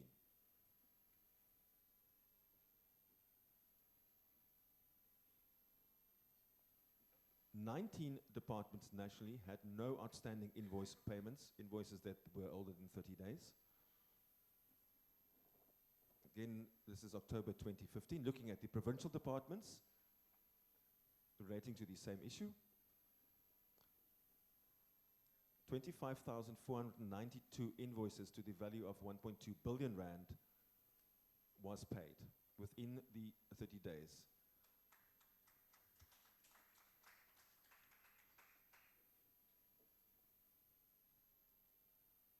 However, 39,026 invoices were found to be older than 30 days that were not paid. We are encouraging the department to improve on the original improvements that has been made to make sure that we have 100% compliance in terms of all invoices to be paid within the prescribed time of 30 days. The ANC supports the budget. Thank you very much. Thank you, Honourable Member.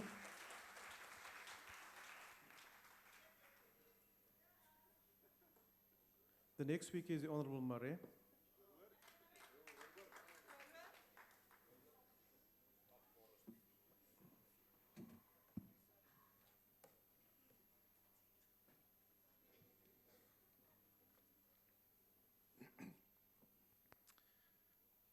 Honourable House Chairperson and members, first a quick background. In May 2014, the President made a proclamation on the reconfiguration and reorganisation of Department of Performance Monitoring and Evaluation. The reforms included the merging of the National Planning Commission Secretariat with the Department of Performance Monitoring and Evaluation to form a new Department of Planning, Monitoring and Evaluation. The National Youth Development Agency as a program was transferred from Vote 1 of the Presidency to Vote 8 of this department. The Department of Planning, Monitoring and Evaluation plays a direct guiding role in the government's long-term planning and annual performance planning. That brings us to the National Development Plan of 2030. By 2030, the government wants to eliminate income poverty by reducing the proportion of households with a monthly income below 419 rand per month per person from 39% to 0. And secondly, the government wants to reduce inequality. Just to mention 6 enabling milestones of the NDP: increase employment from 13 million in 2010 to 24 million in 2030. Secondly, raise per capita income from 50,000 in 2010 to 120,000 rand by 2030. Thirdly, increase the quality of education. Fourth, provide affordable access to quality health care while promoting health and well-being. Fifth, establish effective, safe and affordable public transport. And sixth, ensure that all South Africans have access to clean running water in their homes. So the DPME must monitor the implementation of this strategic and operational plans, as well as delivery agreements to achieve the above mentioned. It must also monitor the performance of the individual, national and provincial departments and municipalities. Budgets allocated to the program 1 to 4 have to address the monitoring and implementation. Voorsitter, om transformasie vinniger te laat geskied, lê die oplossing in die ekonomiese groei wat werk skep. Die Demokratiese Alliansie se fokus is op ekonomiese groei om werksgeleenthede vir alle mense in Suid-Afrika te skep. Gedeelde welvaart en ekonomiese insluiting deur groei en indiensneming is belangrik vir die vooruitgang van Suid-Afrika. Die Suid-Afrikaanse gemeenskap en die ekonomie is veel meer inklusief as voor 1994. 77% van die 4,2 miljoen volwassenes met tersiêre kwalifikasies het werk, teenoor die 22 miljoen volwassenes wat nie hoërskool voltooi het nie. Die staat behoort 'n bemagtigde omgewing te skep om groei in die privaat sektor te ontsluit as die enigste manier om nasionale ontwikkelingsdoelwitte te bereik. Die waarde van hierdie departement moet daarin lê om assessering en monitering van die nasionale ontwikkelingsplan te laat geskied en dit te onderskraag tot implementering en uitvoering. Chairperson, the DPME must monitor the 4 trillion worth of programs of the government. 2/3 of the national budget is allocated to health and education. The DPME has to be strategic and focus on priority plans and programs being implemented across government that will make the greatest contribution to the NDP goals of reducing poverty, unemployment and inequality. It must enhance the implementation of the NDP Vision 2030. The increase in the budget of the DPME allocated in 2015-16 financial year of 754 million with 74 million to 827 million is significantly. The number of permanent posts in the department is set to increase from 240 in 2015-16 to 490 in 2018-19. This is more than a double up. This could only be justified if the department achieved its outcomes in line with the National Development Plan. The budget allocation of 103 million in 2016-17 for the program planning is essential. Everything in life starts with planning. This program is to develop South Africa's long-term vision and national strategic plan and contribute towards better outcomes in government through better planning, better long-term plans and greater policy coherence. The spending focus on this program will be on research and policy services supporting the work of the National Planning Commission and guiding strategic and annual performance and reporting process. Chairperson, the Program 5 of the budget program is the National Youth Development. The National Youth Development Program budget allocation is 413.4 million. The question remains, does the NYDA achieve its goals to initiate, design, coordinate, evaluate and monitor all programs that aim to integrate the youth into the economy and in society in general? To be honest, I am not convinced. The spending on compensation of employees, payment of capital assets, goods and services is just too high. High youth unemployment in South Africa is a fact. Creating jobs for the young people is essential. Creating jobs is not a core responsibility of the NYDA as mandated in the Act. Chairperson, in closing, the question remains, should this budget allocation rather be allocated to another department, for example, trade and industry or economic development, to drive job creation through the youth wage subsidy? I thank you. Honorable Dex.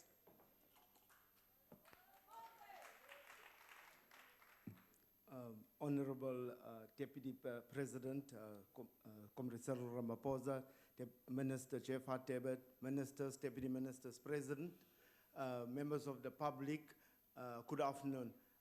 Firstly, let me just start by saying that the Honorable Mente is correct, that this department is non-existent in her mind. She last attended a committee meeting of this department last year. Point of order.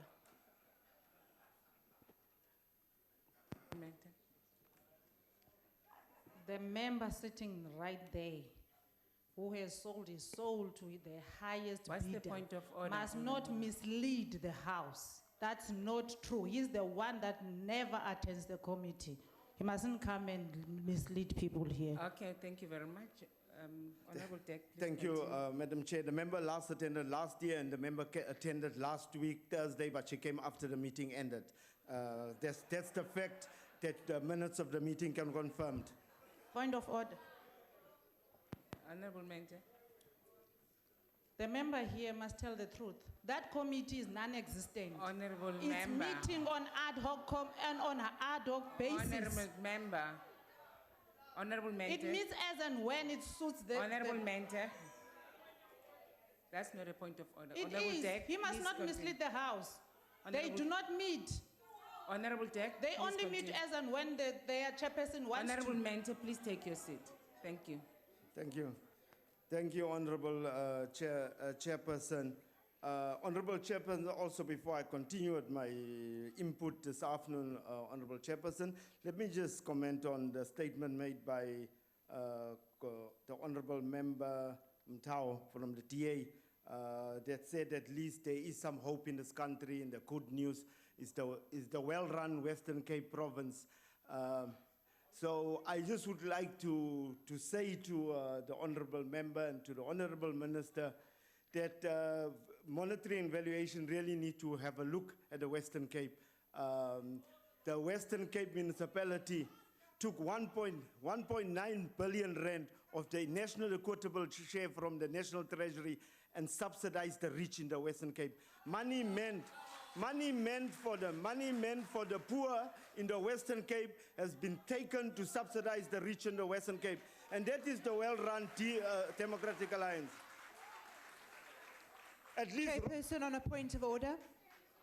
Chairperson, I'm sorry to interrupt the speaker, but the members of the public gallery are not allowed to take part in the debate, and you must please instruct them Okay, to thank you very observe much. only. Members of the public, please do not participate, so do not clap, but you're most welcome to just listen. Thank you. Honorable Minister, please, this committee will urge your good office to look into this matter and investigate. And I'm quite surprised that the party that claims clean governance and all that, when an allegation gets made against them, then they make noise instead of saying, let's investigate. They make a big noise. At least Robin Hood took from the poor, from the rich and gave to the poor, but Robin Zeller takes from the poor and gives to the rich. Honorable Chairperson, the late former president of the African National Congress, O.R. Tambo, said, and I quote, that a nation that does not take care of its youth has no future and does not deserve a future. And for this, Madam Chair, we want to this afternoon congratulate the Department of Monitoring, this department, for being at the cutting edge of youth development in this country, being at the forefront of developing, empowering youth in this country. The NYDA is the government agency responsible for coordinating and maintaining youth matters in all aspects of society. Prior to 1994, there were no government institution focused on youth development in this country. It was only after the ANC was voted into government that youth development became an apex priority for the state.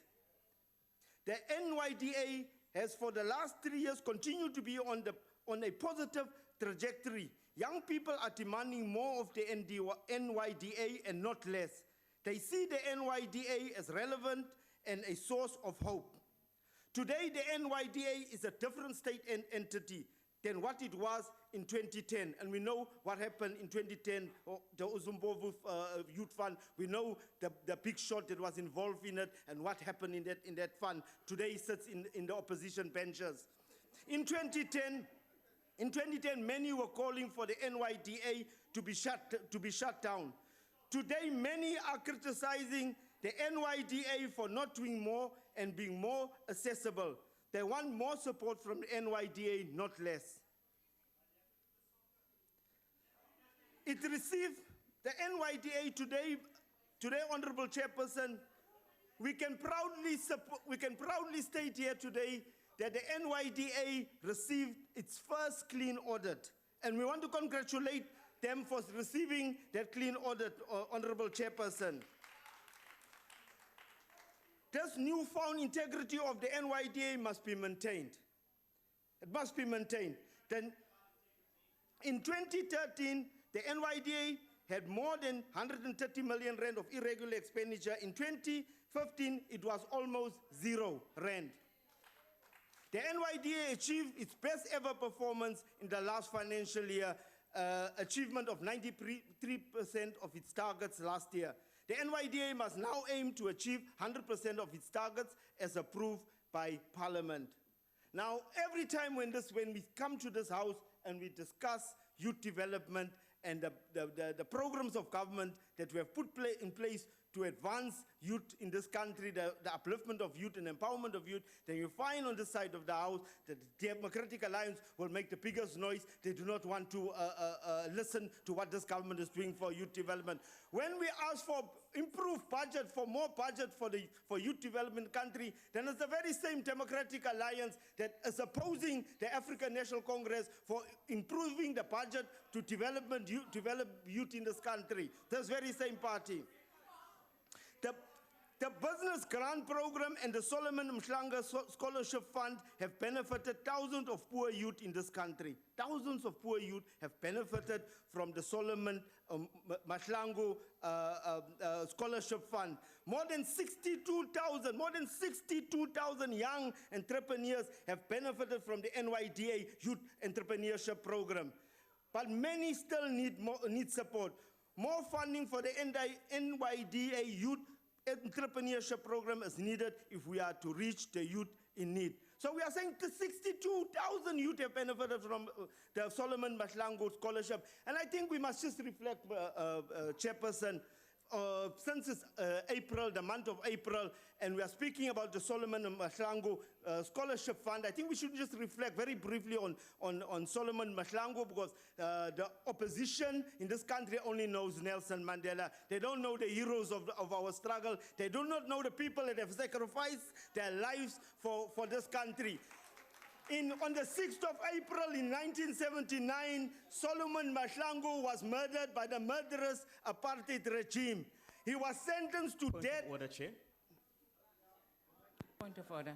Chair, I'd like to ask, would the honourable member be willing to take a question? Honourable Tech. I think you should go and ask his mother a question, not me. Yeah. Point of order. Point of order, Madam. Honourable Sandy. I submit that is unparliamentary to reflect on the person and their family. And I suggest that you rule that out of order. Can I continue, Madam Chair?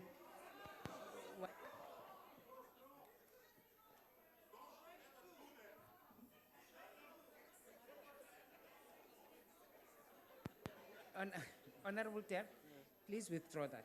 Oh, what must I withdraw, Honourable Chair? That he must. Honourable Chair, the simple thing I said he must do, Honourable Chair. Honourable Chair. Honourable Mutau. Honourable Chair, I said he must go and ask his mother to teach him the history of this country.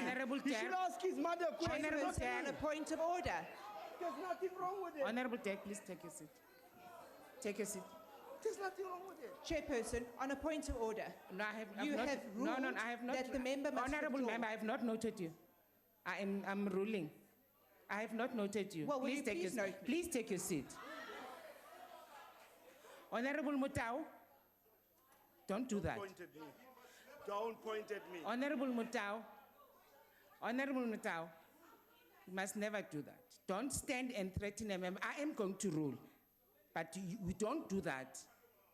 You don't stand and threaten him. So you're threatening me. Honorable Dirk, can you please withdraw that? It is rude to Withdraw, Chairperson. But Honorable Mutau, you don't do that. On the 6th You of must April. desist from. No, you must desist from doing that. You must desist from doing that. On the 6th of April 1979, Solomon Mahlangu was murdered by the apartheid regime, sentenced to death by Judge Leon, the father of Tony Leon, a founder member of the Democratic Alliance. South Africans need to remember that. This is the party. There are currently 400 poor and rural youth receiving full scholarship from the NYDA Solomon Mahlangu Scholarship Fund. This year, we are told they are launching a youth-built school to train young artisans and a youth development institute in partnership with the University of Johannesburg to drive research on matters of youth development. The Youth Development Institute, in partnership with the University of Johannesburg, will be the first of its kind in the world. The NYDA initiated the 2.7 billion rand youth fund that is housed in SIFA, the IDC. Millions of rands have been dispersed to medium and large-scale young entrepreneurs since the fund was set up in 2014. The NYDA SIFA IDC Youth Entrepreneurship Fund is the largest in the world. There are more than 250 youth receiving mentorship from the NYDA. The Mara Mentor Program, which President Jacob Zuma launched, His Excellency President Zuma launched last year. Mentorship is a very important part of youth development, and we should be glad it had 250,000 of our youth are being mentored by the NYDA. 3.2 million youth have received job preparedness and work training from the NYDA's 14 branches and 198 local youth officers. 6 million youth have benefited from the NYDA in the last 3 years alone. There are now programs for young people to be educated, skilled, and trained as professionals and entrepreneurs. But the NYDA must do more. It can only do more if it builds on the foundations that its current leadership has put down. We cannot allow the NYDA to go backwards. In this house, in this parliament, there is parties in this house that wants the NYDA to go backwards. They want the NYDA to go down because they do not have the interests of young people at heart. They simply do not have the interest of young people at heart. The African National Congress is the only organization in this country. It is only this African National Congress, ANC-led government that can take the youth of this country forward, that can advance youth development, that can change the lives of youth in this country. Only the ANC can do it and no one else. And we want to call on young people in this country.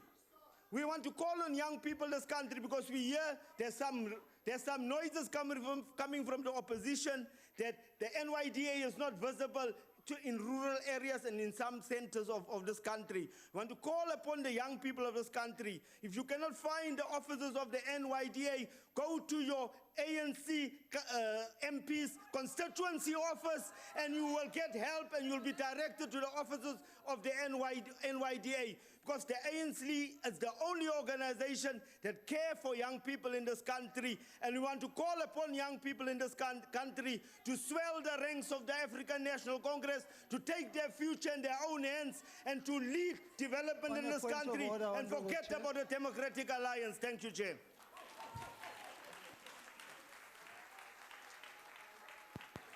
Thank you. The Honorable Minister in the Presidency.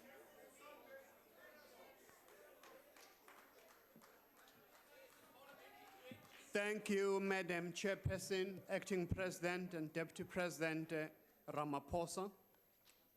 I'd like to thank all members who participated in this debate, especially those who are supporting the budget vote, especially the ruling party, the ANC. I also Minister, want, the Honorable Minister, I'm sorry, please take your seat. Honorable Mutau, I can hear all you're saying.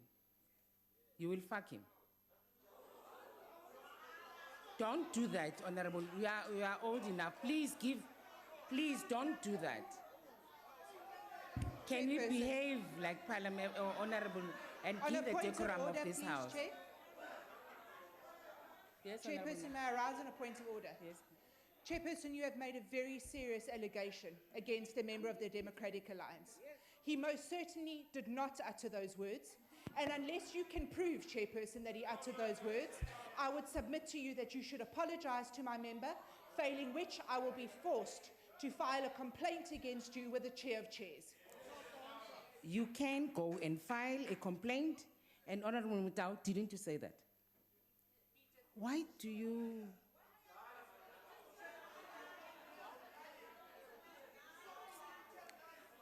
You go and lay your complaint, okay? Honorable the Minister, please continue. I was saying, Madam Chairperson, to thank all members who participated in this debate, especially those who are supporting this budget vote. But I also want to agree fully with the comments made by the member of the DA, the Honorable Marais, who understands fully well as a member of DA the importance of this Department of Planning and Monitoring, which is in total contrast with Honorable Mutau, even though they're sharing the same desk.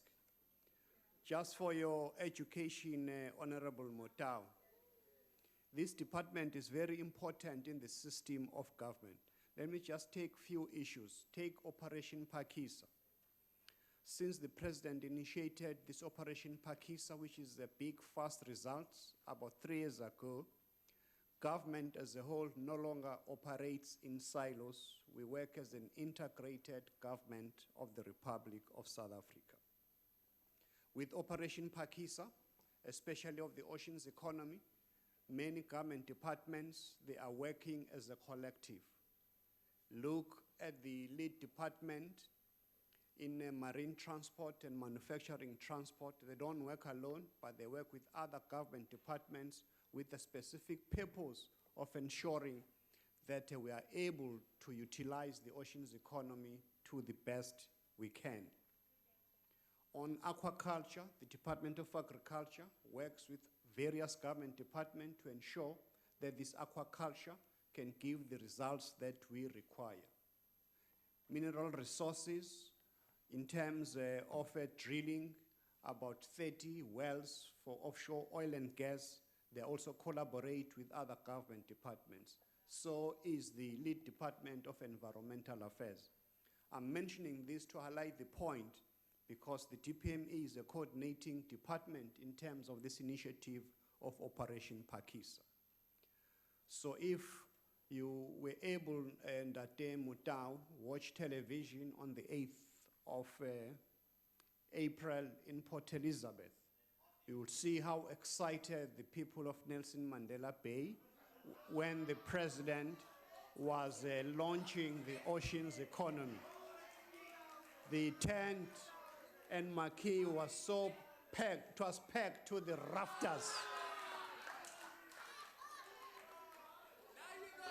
Sorry, Chair, just on a point of order, I'd like to submit to you that, in fact, the Minister... But I have not given you a chance yet. You can't just speak. Can you recognize me, Chair? What is the point of order? I'd like to submit to you that, in fact, the Minister is misleading the House. The stadium was half empty, not packed to the rafters. That's not a point of order. Honorable Minister, please continue. I'm not talking about the ANC rally. I'm talking about the government program on the 8th of April. Honorable Minister, the Minister, Honorable Minister, please take Chairperson, Honorable. the Honorable Member should withdraw. And I really would ask the presiding officers, to say a member is misleading the House is a very serious allegation in Parliament. And the member clearly may need some wax clearance because the Minister did not mention a stadium.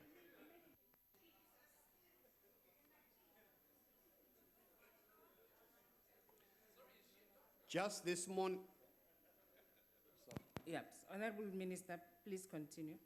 Just this morning, the department was reporting to Cabinet Committee about the evaluation of many government programs, including the expanded public works program in the social sector, indicating the important role of evaluating the performance of government. So if you cannot be able to monitor the performance of government, how are you going to be able to judge whether we're attaining the goals that your colleague, the Honorable Marais, is indicating? Because it is key in ensuring that this National Development Plan is attained, our Vision 2030. On the issue of the planning as well, the work of the National Planning Commission, they're the ones that brought us this National Development Plan when you, as members of Parliament, adopted it in 2012. So if there is no role for the department, why did you agree on this National Development Plan? So there is a contradiction in the House of the DA. Just going further afield, the work of the department is even appreciated by other governments outside of the Republic of South Africa. Lesotho, for an example, they brought officials to understand what the DPME is doing in the Republic of South Africa. Namibia, same thing. I was telling the acting president and my cabinet colleagues that I even received a letter from His Excellency President Geingob showering praises on the work that the DPME has been doing with the people of Namibia in ensuring that the DPME, the system of monitoring and evaluation, has to be part of government system all over the world. So the importance of this lies in the fact that if we are to attain our Vision 2030, how we'll be able to know whether we're going to attain those visions if we're not be able to monitor the performance of government on an ongoing basis. So maybe Honorable Marais must go for a cup of tea. I can offer tea bags so that he can brief his colleague, Mr. Motau. Lastly, Madam Chair, I would like to thank in particular as well all members who have spoken, as I've said, and Honorable Nivot Druchen has expanded very much on the answers I wanted to brief, so I do not want to waste the time of this House, because it is very clear that we have to support this budget vote, because it is playing a very critical role in supporting the government programs of the Republic of South Africa, and also drawing in the active citizenry in monitoring the performance of government as a whole, so that we can bring nearer that better life for the people of South Africa. I thank you. Thank you very much, Honorable Minister, and that concludes the debate and business of the Extended Public Committee. The committee will now rise.